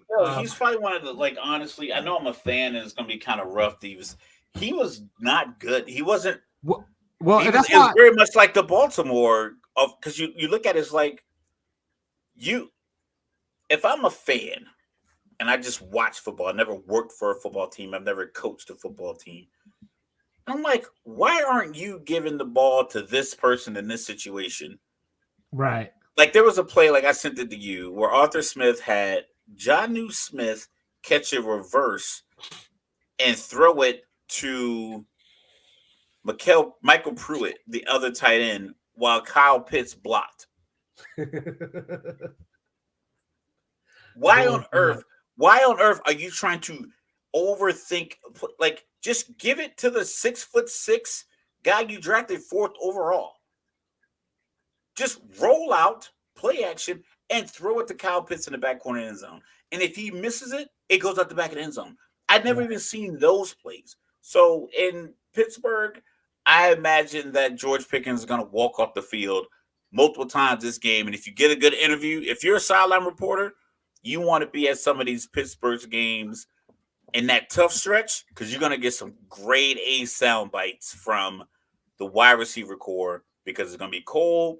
And Arthur Smith is going to be like, oh, it's cold, so we should do, and it's going to be like, he's going to walk off the field and like, how you feel about the game? He's going to say something like, well, I felt like I put all this tape and shoulder pads on just to run around and do cardio for 3 hours. I guarantee it. Book it right now. What's today? September 6th? Book it right now. You interview an offensive player from Pittsburgh in November, December. You're going to get a great soundbite. Well, of course, we got to see how healthy Kirk Cousins is. We got Kyle Pitts now nursing a hamstring. I think he's going to play, but, we'll see. But, yeah, I'm picking Atlanta. I don't trust the Steelers' quarterback situation regardless of who plays, But I do think, I mentioned this in our AFC North preview, I do think Justin Fields is the better quarterback for the crazy stuff that you just mentioned that Arthur Smith likes to do. So I think he would work a little better than Russell. Like Russell 5 years ago would have been great, maybe, but I think Justin Fields with the improvision can save Arthur Smith from looking as bad as he's due to look. And yet, I guess I just don't have a lot of faith in Arthur. All right. Well, let's take it. Let's keep on. Let's take it to my team now. Jaden Daniels is going to see a lot of blitz. And Todd Bowles, the name is Commanders. Commanders. We don't say that word anymore. But, of course, Washington wouldn't be Washington if they didn't have drama and have to fire their vice president of content this week for his statement. Like, I saw the video. At first, I thought it was one video. He just wouldn't shut the fuck up. It was like multiple dates. It's like, dog, who talks about their job this much? The content guy didn't know that he was being used for content. Record it. Like, come on. That's so Washington. That's like an FBI guy getting caught on a wiretap. It's like, they do this. You know what the click noise is. You know all the keys. Like, what was he being recorded on? Like, how did? Yeah, I expect Todd Bowles to throw a lot of blitz. But I think Jaden Daniels is up to the task. I think Jaden Daniels is going to make enough plays. I think Tampa we're going to see how bad losing Carlton Davis is going to hurt the secondary. Mike Evans is obviously going to score touchdowns, and Green Bay just missed a field goal. Mike Evans is going to score some touchdowns. But I think I'm going to just go out on a limb, and I'm going to take the Commanders in this one. I like the quarterback chip on his shoulder, getting his paycheck, coming back off a playoff win against these Philadelphia Eagles. I think I'm going to take Tampa Bay. I just feel, and CJ Stroud's a guy, he's on a lot of podcasts. He talks about quarterback play a lot. I like his openness because it kind of gives you a different perspective. Right. And then coupled with, like I said, that Tua video that I mentioned before with the camera on the headset. I just think what Todd Bowles can do is just, he's going to give Jaden Daniels just looks he's never seen before. Mm-hmm. At speeds he's never seen. Definitely. So even playing in the SEC, where it's probably, as a speed talent level, is probably pretty close to like a four-string NFL team. I don't know, bro. In the SEC, it just means more. I mean, just realistically, yeah, it does mean more. And they have more like just odd. They have more unicorn anomaly kind of players. Like they have more linebackers that run 4.45s than almost any other conference. So like that blitz, he's probably used to seeing at an elevated speed versus other college teams. But I think the blitz he's going to get from the Tampa Bay Buccaneers and the disguise and the way he do it, I think that's going to be it's going to be some growing pains there. No, definitely. I don't think it'll be a bad game. I think it'll just be like one of those games where like I said, it's gonna But be I a also think that having possession. Austin Eckler as your safety valve, you could do a lot worse. So I think that he's going to check it down. He's going to take off when necessary, and I think they just make one more play. But just consistently moving the ball, I think is going to be tough. I just think like in that 3rd and 8, it's 3rd and 8. What are you expecting? Well, this is going to be his first NFL game. You blitz, okay. That clip of Aaron Rodgers at the joint practice when the safety, somebody ran and he like ran in the B gap, and Aaron was like, "You're not coming back up." Like something like telling the defensive player, like, I know this look, you're not coming this way. Jaden's going to be like, there's 6 guys at the line of scrimmage. All right, who's likely to come? What coverage are they on? In cover 4? Are they okay? I feel like a piece of steak right now. I feel like more people are coming in, so whereas Aaron's like, I know you're not coming, and Aaron's like, well, if he does, I'm just gonna throw it right behind it. I'll make this check here, like boom, you see that? Yeah. And then he goes on to it. I think you just need some time, and I don't know if the weapons and Washington bail them out, like as we talk about other teams. I think some teams, you could just have a weapons. Like, Justin's down there somewhere. Mm-hmm. I can throw it. I don't know if he has that kind of weapon. I know McLaurin's good. Speaking of weapons. Yeah, speaking of weapons. 15, Speaking of weapons, give me Miami over Jacksonville. I'll take that all day. I'm interested to see Tua. Apparently he lost all this weight. So, is he going to be a little shifty guy? Is he going to take off a little bit more and add a different? Man, you better get that ball to these track stars. Yeah, A-Chain, Mostert. Like, I still don't even know which one is the starter. I mean, I guess they're both going to just get carries, but is A-Chain the official starter now? Jacksonville doesn't have the secondary to keep up in this game, so this is going to require Trevor Lawrence to look like a $55 million man. But he also has looked like a guy who has the most turnovers in the league since he's been a starting quarterback. Hey, that was my stat. Oh, look at that! Well, actually, no. My mom used to tell me pick up people's good habits, not their bad habits. Actually, my stat is a little bit different, but it's the same. It's in the same vein. The last 2 seasons, he has fumbled the ball 21 times. No other player has fumbled more than 14 times in that 2-year window. So that's where I was going to go with it. And as I said, I think Doug Peterson is on his way out, probably mid-season. And then I was watching Doug Peterson earlier this week, and he won't even – well, I guess, he knows the answer to the question. He won't name a starter? No, he won't tell us if he'll be calling plays or if it's going to be Press Taylor calling the plays. Has Press Taylor called plays before? Yes. And, so now he's making play calling a game time decision. Well, maybe that puts the other team at a disadvantage. Like, well, because I imagine that you scout players, you scout coaches, you scout tendencies. So if Dougie P has a flow to his play calling, if you can go back to all of these years and who he coached under, what's the flow versus this other guy. Personally, I think you're probably better if I'm Miami's defensive coordinator. I'm looking at it like, all right, how do I get Trevor Lawrence to make a mistake? Right. What do I have to do? Because the thing about Trevor, I like him. I think he makes great decisions with the ball in his hand. I just believe that he doesn't make game-breaking great decisions. Mm-hmm. Like he looks like he looks the part. He never looks overwhelmed. Like when we looked at Mac Jones' eyes last year, granted they're teammates, it was certain times of the year we were like, you know what? He looks overwhelmed.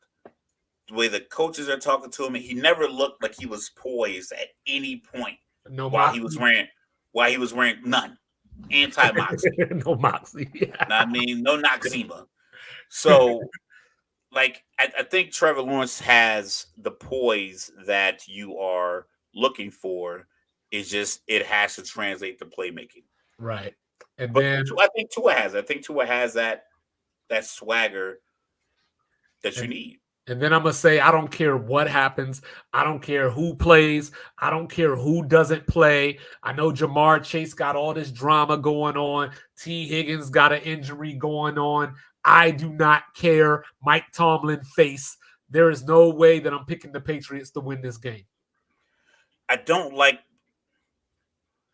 Which is, to your point earlier, though, it is the biggest spread of the week, which is 7.5. Yeah. I don't like the way Chase is handling his contract situation. Mainly because we understand it's a business. You're not due a contract. It's not as if they have to pay you for you to play this year. I know it's become customary that guys get. I'm looking at Jalen rolling. He still got 2 years. Yeah, he still got 2 years. No. Come on, Saquon, you on the field? You know what I'm saying? Can I get a 4th fantasy touchdown? You're about to see something. I'm trying not to give it away. Here we go. Jalen Hurts running across, looking to the end zone. Not looking like my MVP. The 2nd pick. You know, go ahead. Yeah, so I just don't like how he's handling it. I get that you want to get paid, but you got to keep it real. You got your other wide receiver, he trying to get paid too. And both y'all trying to get paid the same money. And unless you want Joe Burrow out there with nothing but rookie tackles, because tackles got to get paid the too. Replacement players. Yeah, like, I mean, let's just keep it a bean. It's like, and you got 2 years left on your deal. I think his competitiveness with Justin Jefferson, I think that's playing a factor into it. Maybe he was up. Maybe the context is wrong. Maybe I'm reading too much into it. But he was asked, there's reports that you want to beat Justin by a penny, and he was like, "If I want to beat Justin, I'd beat the hell out of Justin or something like that." They said I beat his ass. Yeah. Yeah, like, and I think what he was trying to say is, like, if I was looking to get paid, I would want to get paid more than that. But you have to say that differently. Hire publicists. Just, you guys are not good in the media. Did we not learn from Brandon Ayuk? You are not good in front of microphones. Leave your feelings in your locker. Speak facts. Look at Dak. Dak literally said, I don't care what Jerry Jones says, but he said it in such a way that you don't know if he was digging at Jerry or he just was being quippy. You have no idea. Look at these other guys and figure out, like, how do I not draw all this attention to myself? Well, I don't know what Dak was trying to say, but I do know that nobody circles the wagons like the Buffalo Bills. They got the Arizona Cardinals coming in. It was on your screen earlier, the last time they played. Hail Mary. And this has the potential to be the game of the week. So I know that we're big Keon Coleman fans on this pod. So we're interested to see him. But I'm interested to see Marvin Harrison Jr. and the other Seminole, Trey Benson, for the Arizona Cardinals. This game is just going to come down to the wire, and the name of the game is who's going to make the play. Josh Allen, is he going to make the right play? Is he going to throw the ball to the right team? And then Kyler Murray have like 4 touchdowns. Three passing, 1 rushing touchdown. And we saw what Kyler Murray did when he went to Philadelphia last year, so we know what he's capable of. So I think this is probably going to be the best game of the week. I'm going to take the Bills. You take the Bills. I mean, at this point right now, I think we're picking the same thing. I'll take Buffalo. We had the disagreement on Tampa and Washington. Okay, Tampa Bay. So I took Tampa Bay. Yeah, and I think we're going to disagree on this one too. What we got? We got Sam. Have an MVP kind of. We got Sam Darnold going back to where it all began, MetLife Stadium against Daniel Jones and the crew. Oh my God! God! Probably the game that nobody outside of those 2 cities wants to be a part of. Those tickets are probably free. So Vikings, Giants. Oh, and by the way, if you want another side storyline, remember the whole Bill Belichick text message congratulating Brian Flores on the job, but it was really Brian Daboll. Yeah. So who you got? That was about how I looked trying to pick it too. I mean, I just have zero. I have zero faith in Sam Darnold. I think because he's a nice guy, he gets people have faith in him. But there's no reason to pick him. He statistically is one of the worst quarterbacks since he's been in the league. Yeah, that's like why I'm not picking him. I'm picking their defense. Him and Zach Wilson. The Minnesota defense. Yeah, Brian Flores defense. Yeah, bringing that blitz to Daniel Jones' front step. We know. Remember, he's coming off on it. Unless you're expecting the defense to be Raven-esque and getting Flacco so many short fields that eventually you just gotta score points. I'm gonna take the Giants. I think the lack of faith in Daniel Jones is a little overblown. I believe the contract timing with Saquon Barkley made it look like I'm leading the overblown crew.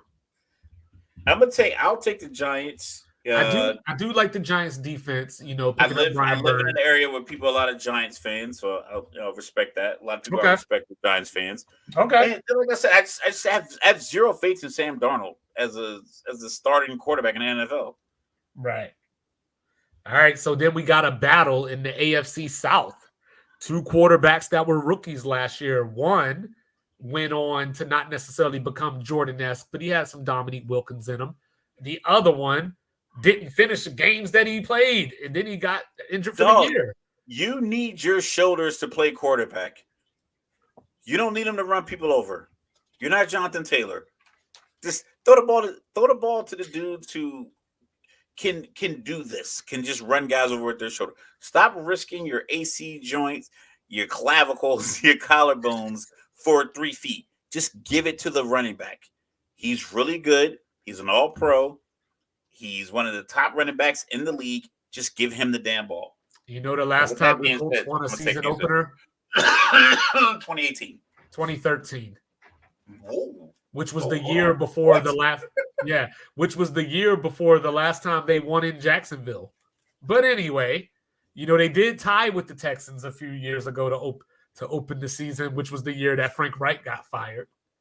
You know, but I think I'm a roll for Frank. That was for Frank. Yeah, I think I'm gonna roll with the Texans. You know, I think Anthony Richardson's gonna have a little rust. You know, I think he'll end up playing well, but I think it might be a slow start, and Houston might get. Even though it's at Indianapolis, I'm gonna go with Houston. I just think Stroud is from the neck up, just elite. Granted, like I said, we talked about this with the opener with Paul Pierce. These guys telling these backstories. Anytime I get a clip of a quarterback talking about a play call, like the Netflix show last year when they had the episode with the play calls and how Kirk Cousins said he plays them in his car. I saw a video today with Cam Newton breaking down a Sean Payton call to Drew Brees. And Cam was like, listen, all that means is he's like 13, blah, blah. He's like, it's just 13 personnel. These are the guys that are going in. And all this other stuff is basically, it's a play action. It's a play action to the left, just to roll on to the right to throw it out here. It's like, you don't have to be that long and complicated. I watched CJ break down a play on one podcast, and then him and Micah were going back and forth on the podcast, and they're talking about, you know, pick your best offense, best defense. He's like, give me a play to beat it. And like the way he was like breaking down the play was like very fluid. It was the way someone who was like a watch enthusiast talks about, like the way you break down college football from your perspective, the way you just like you go from one point to the next point and it's fluid and you interconnect these points. The way CJ Stroud breaks down the play versus the defense, the plays that he made, the plays that's on the whiteboard. I just think from the neck up, he's elite. He's elite at it. And I'm like, I think that's the difference. I think Anthony Richardson, I'm not sure how many plays he's seen, but I think what he does is he goes with brute force. I saw something that was weird too. I think it said he only had, 19 starts since high school or something like that. You know what I'm saying? Thanks, Alohi. Thank you, man. But so that was just odd within itself, that he only had 19 starts since high school. Yeah. So it's just crazy. But But look at we got a touchdown or no, he didn't. Okay. All right. So let's keep it going. Let's find some more disagreement because I'm sure there's some out here. Like Yeah, for let's get some example, give me the Titans over the Bears. Are you taking Titans over Bears? Yeah. Even with I know DeAndre Hopkins has the MCL issue. I just like what Tennessee did this offseason. I think Caleb's going to try to do too much. It might take, L'Jarius Sneed, who did not give up a touchdown all last season in 600 snaps. They went and got Ernest Jones a couple of weeks ago or last week to go along with their other offseason additions. So I think this is going to be a close game that comes down to the wire. But I feel like Caleb's going to get into that mode where he tries to do too much. And don't forget, not only do you have L'Jarius Sneed on one side, you got a Wuze on the other side. So this is going to be a great matchup as far as these receivers going up against the corners. Yeah, I like that. But the thing about having two good corners, you can combat that with three good wide receivers. Because those two corners, they can't cover all three of those guys at once. And I think Odunze being essentially your third option, not necessarily a slot guy, but your third option. I think Keenan Allen, his ability to just get open. He battled through injuries in Los Angeles between San Diego and Los Angeles, but he seems to always get open. He's never really regarded as like the top wide receivers in the league, but when you look at his numbers at the end of the year, he's always like 90 plus. Well, it's just because catches. Of those injuries. It's because of those injuries. He misses games, but then he'll still have like 80 and 90 plus catches.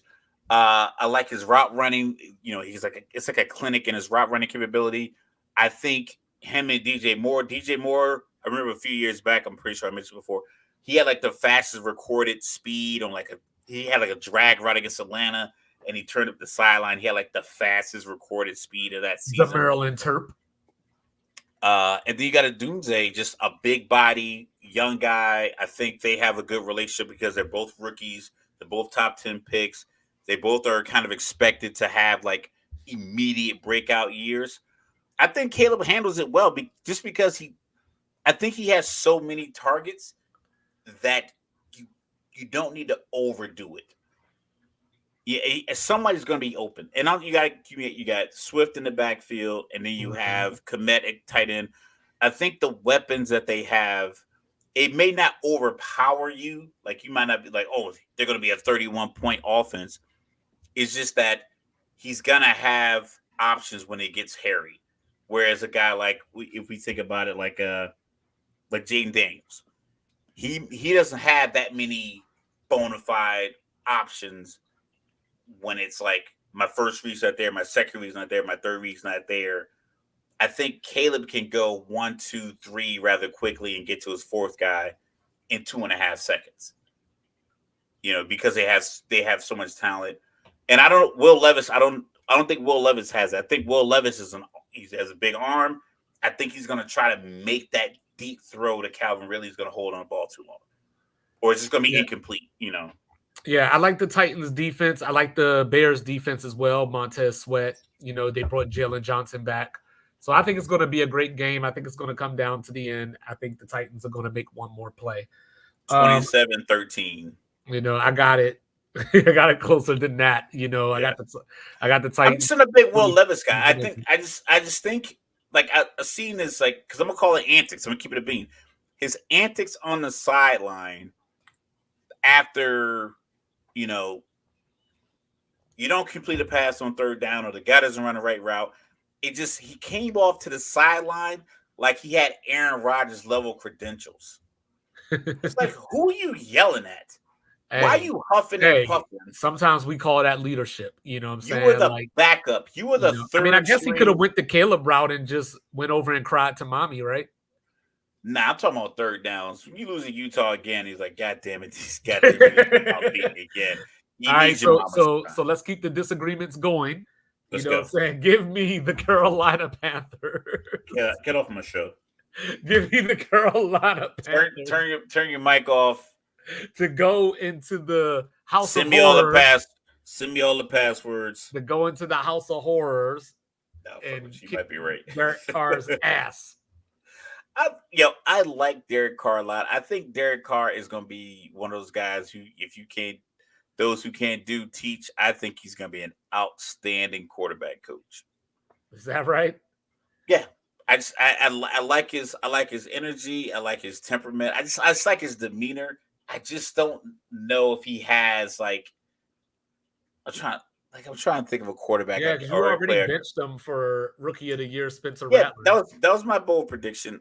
I just think that like I said, I saw a preseason game with Carolina at Tech shows. Like I might be wrong because they looked the part with Thielen. Leggett is a young big target. You don't know how he's gonna play when it's for real. Right. But you could tell he's adjusting to his newfound fame. He's very likable. He's very charismatic. I think he's probably even keeled. That's the theme of our show. I think he'll do well. Uh, it's just New Orleans defense, albeit they're very old. I think they average like 31 years old or 30 years old, something like that. They're primary players. They're just still very strong, big, and sound. Bryce Young is still very small. He is. I He's do like 5'9", 200 pounds. I do like him and Canales working together. In this series, the Saints have won 4 out of the last 5 at the House of Horrors against Carolina, and 3 of those games were 3-point games. So Carolina is unafraid. I think Canales and Bryce Young have been working together, and we're going to see some improvement by Bryce Young. The question that I have, to get him on the edge. That's the only problem. It's going to be tough for him to throw from the pocket. Well, the question that I have is, I know Kamara also has some contract drama going on, so I wonder, what their offense looks like, because their coach is a dead man walking too. So yeah, well, he's on our list of 6. I think we got 6 guys. So the Saints, I feel this is a house money game for Carolina. Nobody's expecting anything. Saints at home, one of the toughest places to play in the league. Everybody's picking the Saints, except for 2-5. All right, so then Jahan Dotson just came in the game. His jersey is spotless, by the way. The back of it is completely white. Just throwing it out there. You got the Raiders welcoming Jim Harbaugh back to the NFL for the Chargers. Who you like there? You buying the Harbaugh hype? These pre-snap penalties are ridiculous. Yeah, I'm buying the Harbaugh hype. I saw a clip or a post that they have like a 300-pound fullback, like a guy looks like a defensive end that's listed as their fullback, some big redheaded guy. I'm like, yeah, that sounds like a Harbaugh kind of move, because what he's going to do is just because he has a good quarterback. People love Justin Herbert the way they love Sam Darnold, the way not say Derek Carr, but they love Justin Herbert. Right. He hasn't really proven much as far as I'm going to be successful going forward more than any other of these quarterbacks. He just gets less criticism, but he still has the arm. He still has the arm talent to make. Well, he had to deal with dumbass Staley for years. I don't care about the play call. I think do. The team suffered because of the play calls. Well, I think that's the problem. The problem. The team has talent, but they weren't a team. You still got to convert the call that is made. We talked about it. Everyone around you talked about it. I'm pretty sure Justin Herbert probably is at Saturday dinners with his family, and his dad was like, "You think Brad's gonna go for it on 4th and 3 and get him from the 30?" Yeah, probably so, Dad. Okay, cool. Make sure you complete that pass so you can get off so you can keep the drive going. So even if the call is made, you still got to do it.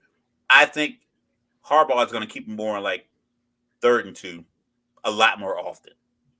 It won't be a lot of 3rd and 14s, and then you get 12 yards, and all of a sudden you're going on a 4th and 2 because you think you got momentum going.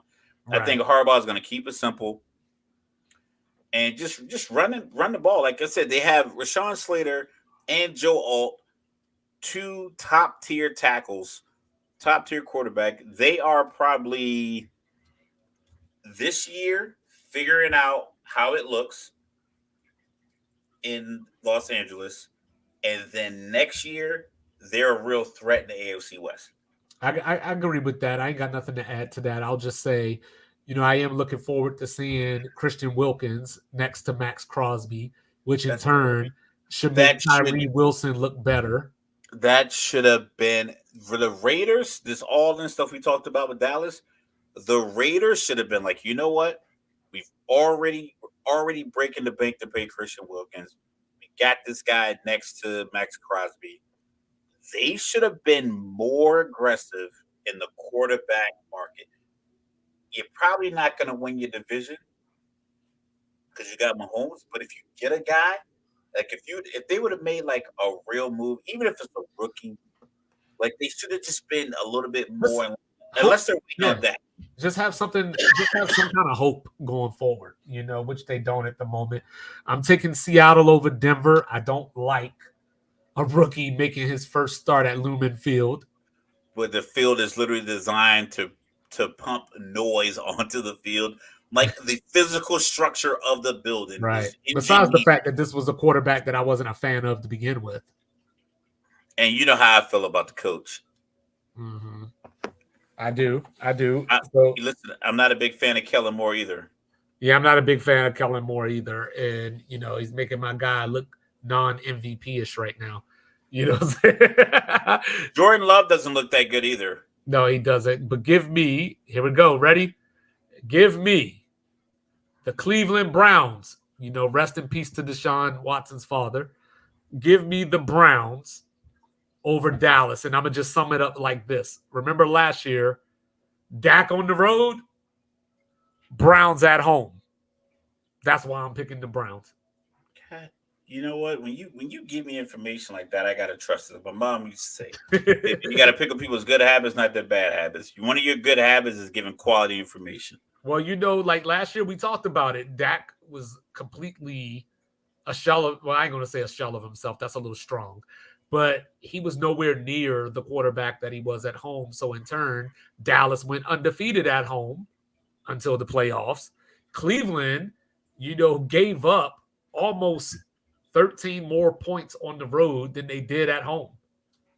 So it's game one, starting the season. Deshaun Watson's back. We'll see, how that works. Nick Chubb is still out, but Rico Dowdle is starting at running back for Dallas. They brought back Zeke. So, I'm not sure what they're going to do as far as balance in this game. And Dallas lost both Biades, and Tyron off of the offensive line. They're bringing in the rookie. He's starting. I like him. He's going to be a good player. But guess what? You got Myles Garrett in your face, game one. Yeah, I'm gonna go ahead and agree with you. What do we got? Hold on. I just saw I saw them sling Jalen down to the ground, but I didn't see anything. I was, looking at my notes, but I didn't really see anything that stood out. They call holding on Jair Clark. Kenny Clark. Looks like Saquon was releasing, but at the same time, Jalen Hurts started to scramble. Yeah, I'm watching it right now. They called a hold. LaFleur was like yelling about it. It was like, yo, it was a pass. Like it was no longer a pass. He was running. Right. Yeah. Okay. But yeah, so then of course I'm a ride your wave of intelligence and use logic and trust it. And I'll go with Cleveland. Then you got Sunday night football. Dallas. You got Sunday night football from Ford Field. The Detroit Lions, scene of the crime. They sent the Rams home from the playoffs on this very field. Can they beat them again? Yes. I'm gonna say yes. I like Sean McVay. I just like the fact that Detroit came into the season without any kind of distraction. I'm not saying LA has distractions. I just think that they didn't do themselves a disservice this offseason. We could talk about tons of teams that, we could go Dallas. I think the problems in Cincinnati with contracts. I think the Raiders not getting a quarterback. The Jets with Aaron Rodgers, San Francisco with all their contract stuff. The Patriots not really being like a viable, strong team going forward. I think a lot of teams kind of put themselves in a position of where they're taking baggage from the off season into their first regular season game. Detroit didn't have any of that. They quickly signed Amon-Ra to a big contract. It didn't even get that much fanfare, but he got 4 years, 120. Just like all these other guys have held out. All these other guys have held out. Got, I think Ayuk got the same deal that Amon-Ra got. I think Justin Jefferson got the biggest deal. I think he had he's at $35 million. Yeah, he got 35. Yep. CeeDee Lamb got 34. Who else got a big deal as a wide receiver? I think those are the three that signed deals, right? Yeah. AJ Brown restructured his deal, so that was quick. Devontae Smith, but like with Detroit, it was like, yo, we're gonna get this stuff done. We'll get it done quick, and we're gonna press on with the offseason. And I just feel like they focused on football because they were so close to the Super Bowl, and they didn't have the hangover in the offseason. Like, yeah, we already, because they fell short, in my opinion, because you kick the field goal, you're back up 17 halfway through the third quarter. They recognized, okay, we fell short of Super Bowl. We had it in our hands. We dropped, we snatched defeat from the jaws of victory. Let's not have a hangover. I think C.J. Gardner-Johnson was probably one of these guys that they let him go. You know what? Like, we're not going to have any distractions here. We already have a big enough distraction hanging over our head when we, essentially blew that lead. Let's lock everything in, go in the next season. I think Detroit did a good job of that. And I'm going to ride with that. Yeah, I got Detroit. This is game one without Aaron Donald. You got Trey White coming off of an ACL. In addition to that, Darius Williams, one of the big pickups in the offseason that I was excited about, is injured and not going to play. You got the rookies, Jared Verse and Braden Fisk, my FSU guys. I'm excited to see them. You got Kobe Young, who I thought was Defensive Rookie of the Year. So you got some pieces, but I don't like what's going on in the secondary while you're going up against Detroit. I think Jameson Williams is going to have a breakout year. I think he's going to explode on this Sunday. Jahmyr Gibbs, I think Detroit just has a little bit too much, and they don't have the Jahmyr Gibbs and Jameson Williams are equally as dangerous from their positions. Yes. And that's like college football level stuff. Right. Like, to have two guys that are that dangerous in space is very tough. Right. So, yeah, I like Detroit as well. And then I'm going to wrap it up. Of course, I think we'll agree on this. But I'm taking the Niners on Monday night. Aaron Rodgers' first game back, coming from the Achilles. Listen. You know what? Oh, you taking the Jets? Uh-oh. I think I might mix it up. Okay. I think what is it? The stories of my demise might be greatly exaggerated. I think that's the quote. Yeah. I think, you know what? I'm going to go on a limb. My bold prediction for the week. Okay. I'm going to say the Jets over the 49ers. It shouldn't be. It shouldn't happen. I just feel like I think a lot of people are writing them off on this game. I know a lot of people are big on the Jets, but I just have a feeling like, you know what? I think they might be able to pull something off. It's been because it's been like it's not like the Jets played a tough game to open the season and now they're going to San Francisco the following week. It's like this is what they've been gearing up for all season, all the turmoil. Listen, I don't have a lot of long-term faith in their coaching staff, but I just feel like a team that the NFL we talk about is one possession. I think you can get up for a game, and I think this is the game where everyone's picking. If we did a poll if I Googled a poll, or if we're watching your Sunday night or your Sunday, and Monday night pregame shows, it's probably going to be a panel of pundits. 5 pundits. It's probably going to be 4 guys going to pick the 49ers. 1 maybe pick the Jets. Right.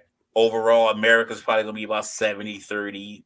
25 of that 30% is going to be Jet fans. You know what I mean? So it's like, I think this is the game where, they have Breece Hall. They have weapons that you can't probably depend on long term because they're old. They're just injury-prone guys. Oh, and but I like Braylon Allen too. Injuries that linger throughout the season, yeah, it might derail the Jets. But healthy guys coming in Monday to San Francisco or playing that game in Santa Clara, nice stadium. I've been there. I think they give the 49ers a run for their money and they leave out with a victory. Well, if it makes you feel any better, if you take away the injury last year, Aaron Rodgers has won 10 straight Monday Night Football games. He's a prime time. Like sometimes, like I don't always like his ego, but it does help. Yeah. Like I said, long term, I don't. It's not sustainable because there's going to be, like we talk about this. The Ravens have a system. I think if one of their defensive tackles goes down with an ankle injury or something, and he has to miss a quarter, I think the guy that his backup is, a starter somewhere else. We saw Mark Andrews not be able to play that many minutes last night. Isaiah Likely came in, big plays, almost had to play the game to tie the game. Harbaugh would have gone for 2 off the rip. He's not going into overtime with Patrick Mahomes and the Kansas City Chiefs. So I think he puts him in a position to win the game. Arguing about that tonight. Oh no! I think I would have gone. Look, with no time left, you go. Okay. You go for 2. Yeah.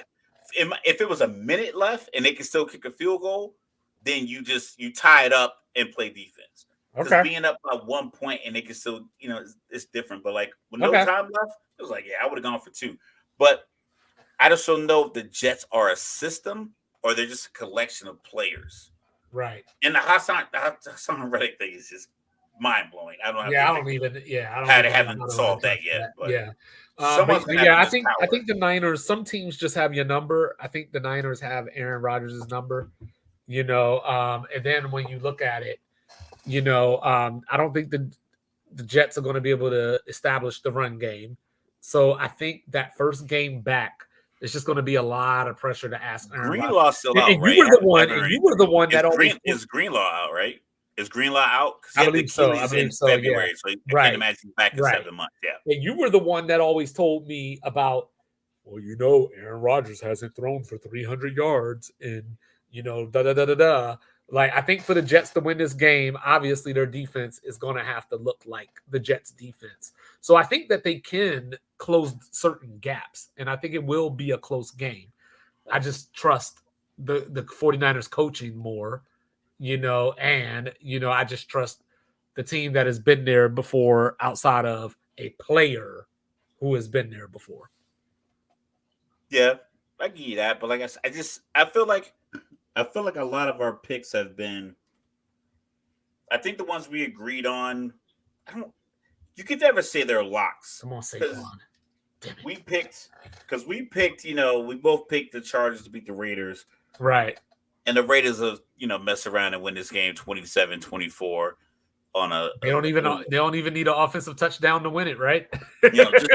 just random stuff like Colts Texans, maybe CJ and his media tour that he's been on for all these months. It's like maybe that, he plays too hard. I'm still holding you to it. You still gonna give me a lock of the week. Oh, my lock of the week. All right. What do I got? What's my lock? You know what? You call it a toss-up. My lock is Bills over Cardinals. Okay.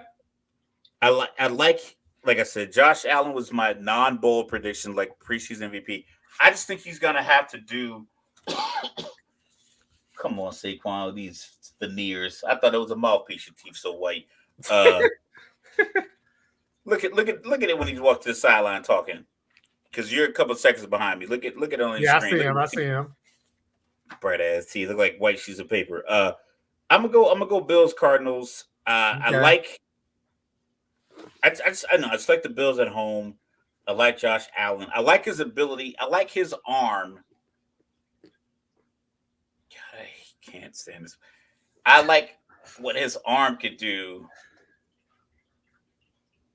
to make other players better. Right. Oh my goodness. Are you watching this? Yes, I'm going. My lock of the week is Lions over Rams. No, we're not even talking about that. No. Are I you am watching? talking about that. Did you see the Lions play? You over see the play? Rams. You I'm see the watching it play? right now. I'm watching it right Yeah, now. yeah. Like I can't even listen to you talk about Lions Rams. Did you see what just happened? Did he fumble? Because they keep doing this dumbass play.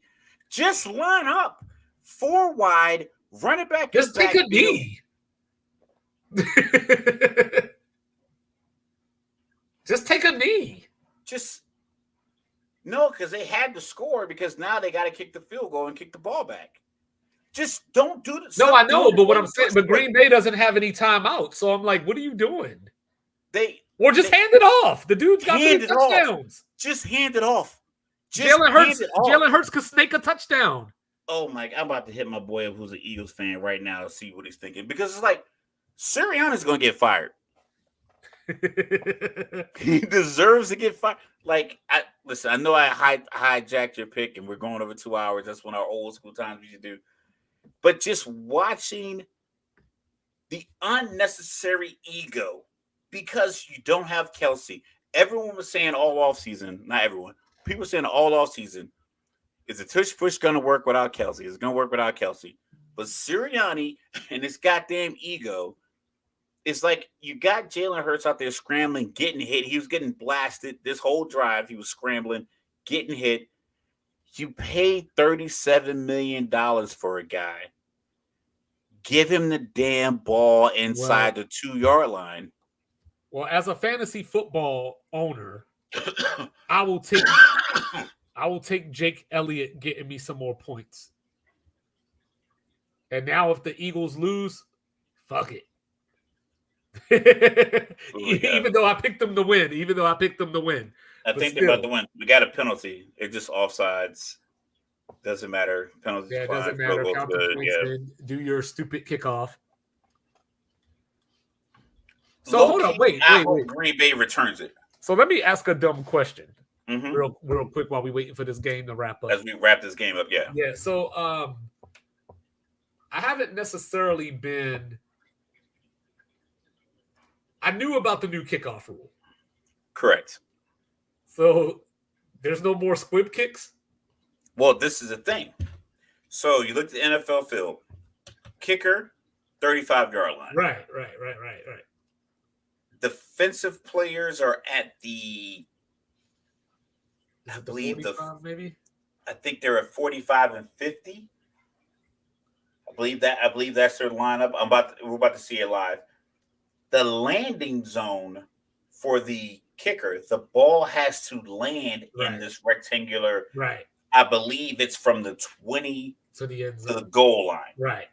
So you can't squib it because if it bounces before the landing zone, the receiving team gets the ball at the 40. Oh, okay. So okay. So it's dead. Okay. It's a dead ball. It lands at a squib, and I could be wrong, but like I believe that's the case. So if it's windy as shit, I gotta kick it to corduroy. You gotta kick it. I don't know why he did that. All right, remember you're ahead of me now. So say relax. No. I just I got this Duke Northwestern on my phone too. Are you at the kickoff reception yet? Yes. So he can run it out. You can. You shouldn't because you get the ball at the 30 if you don't run it out. Right. And now you just got it at like the 18. It's a 15. Yeah. That's like me on NCAA. And I think that's the cameras on it right now because I'm watching. Like I said, I watch a lot of these games on mute especially when we're doing our show. So I'm not influenced by whatever they say on the TV. Yeah, I'm watching Duke and Northwestern. We're 10-10 going into the fourth quarter. This was one of my upsets. I picked Duke to win. So now he didn't get out of bounds. He got knocked out of bounds. Hold on, stop it. My bad. Stop. What is wrong with you? Spoiler alert. Essay. Jeez. I got Jordan Love on my fantasy bench too. So, because I got Jared Goff, so I had to bench Jordan Love. All right, don't say nothing. But yeah, so I don't know what to take away from this game because I think the field took a lot away from. Man, they got 60-some points. Like these. It just looked Ooh. like broken coverages everywhere. Oh, okay. Christian Watson, okay. Oh, that wasn't even Watson. That's Jacobs. But yeah, 5 seconds left. Okay. But yeah, so, as Wait. Now look. Is that Jordan Love? That's Jordan Love. No!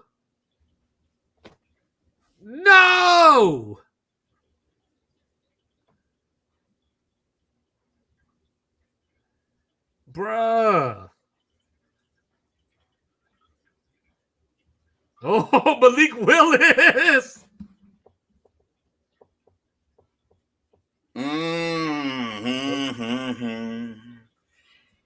And somewhere. That's not good. The city of Chicago lets out a collective smile. That's not good. That's not. I don't know what's going on here. Ooh, okay. Yeah. Wait. Oh no. Oh, hold on. And it looks like an offensive lineman is down too, right next to him. All right. We got where are you? Oh, they still ain't even did nothing yet. Okay.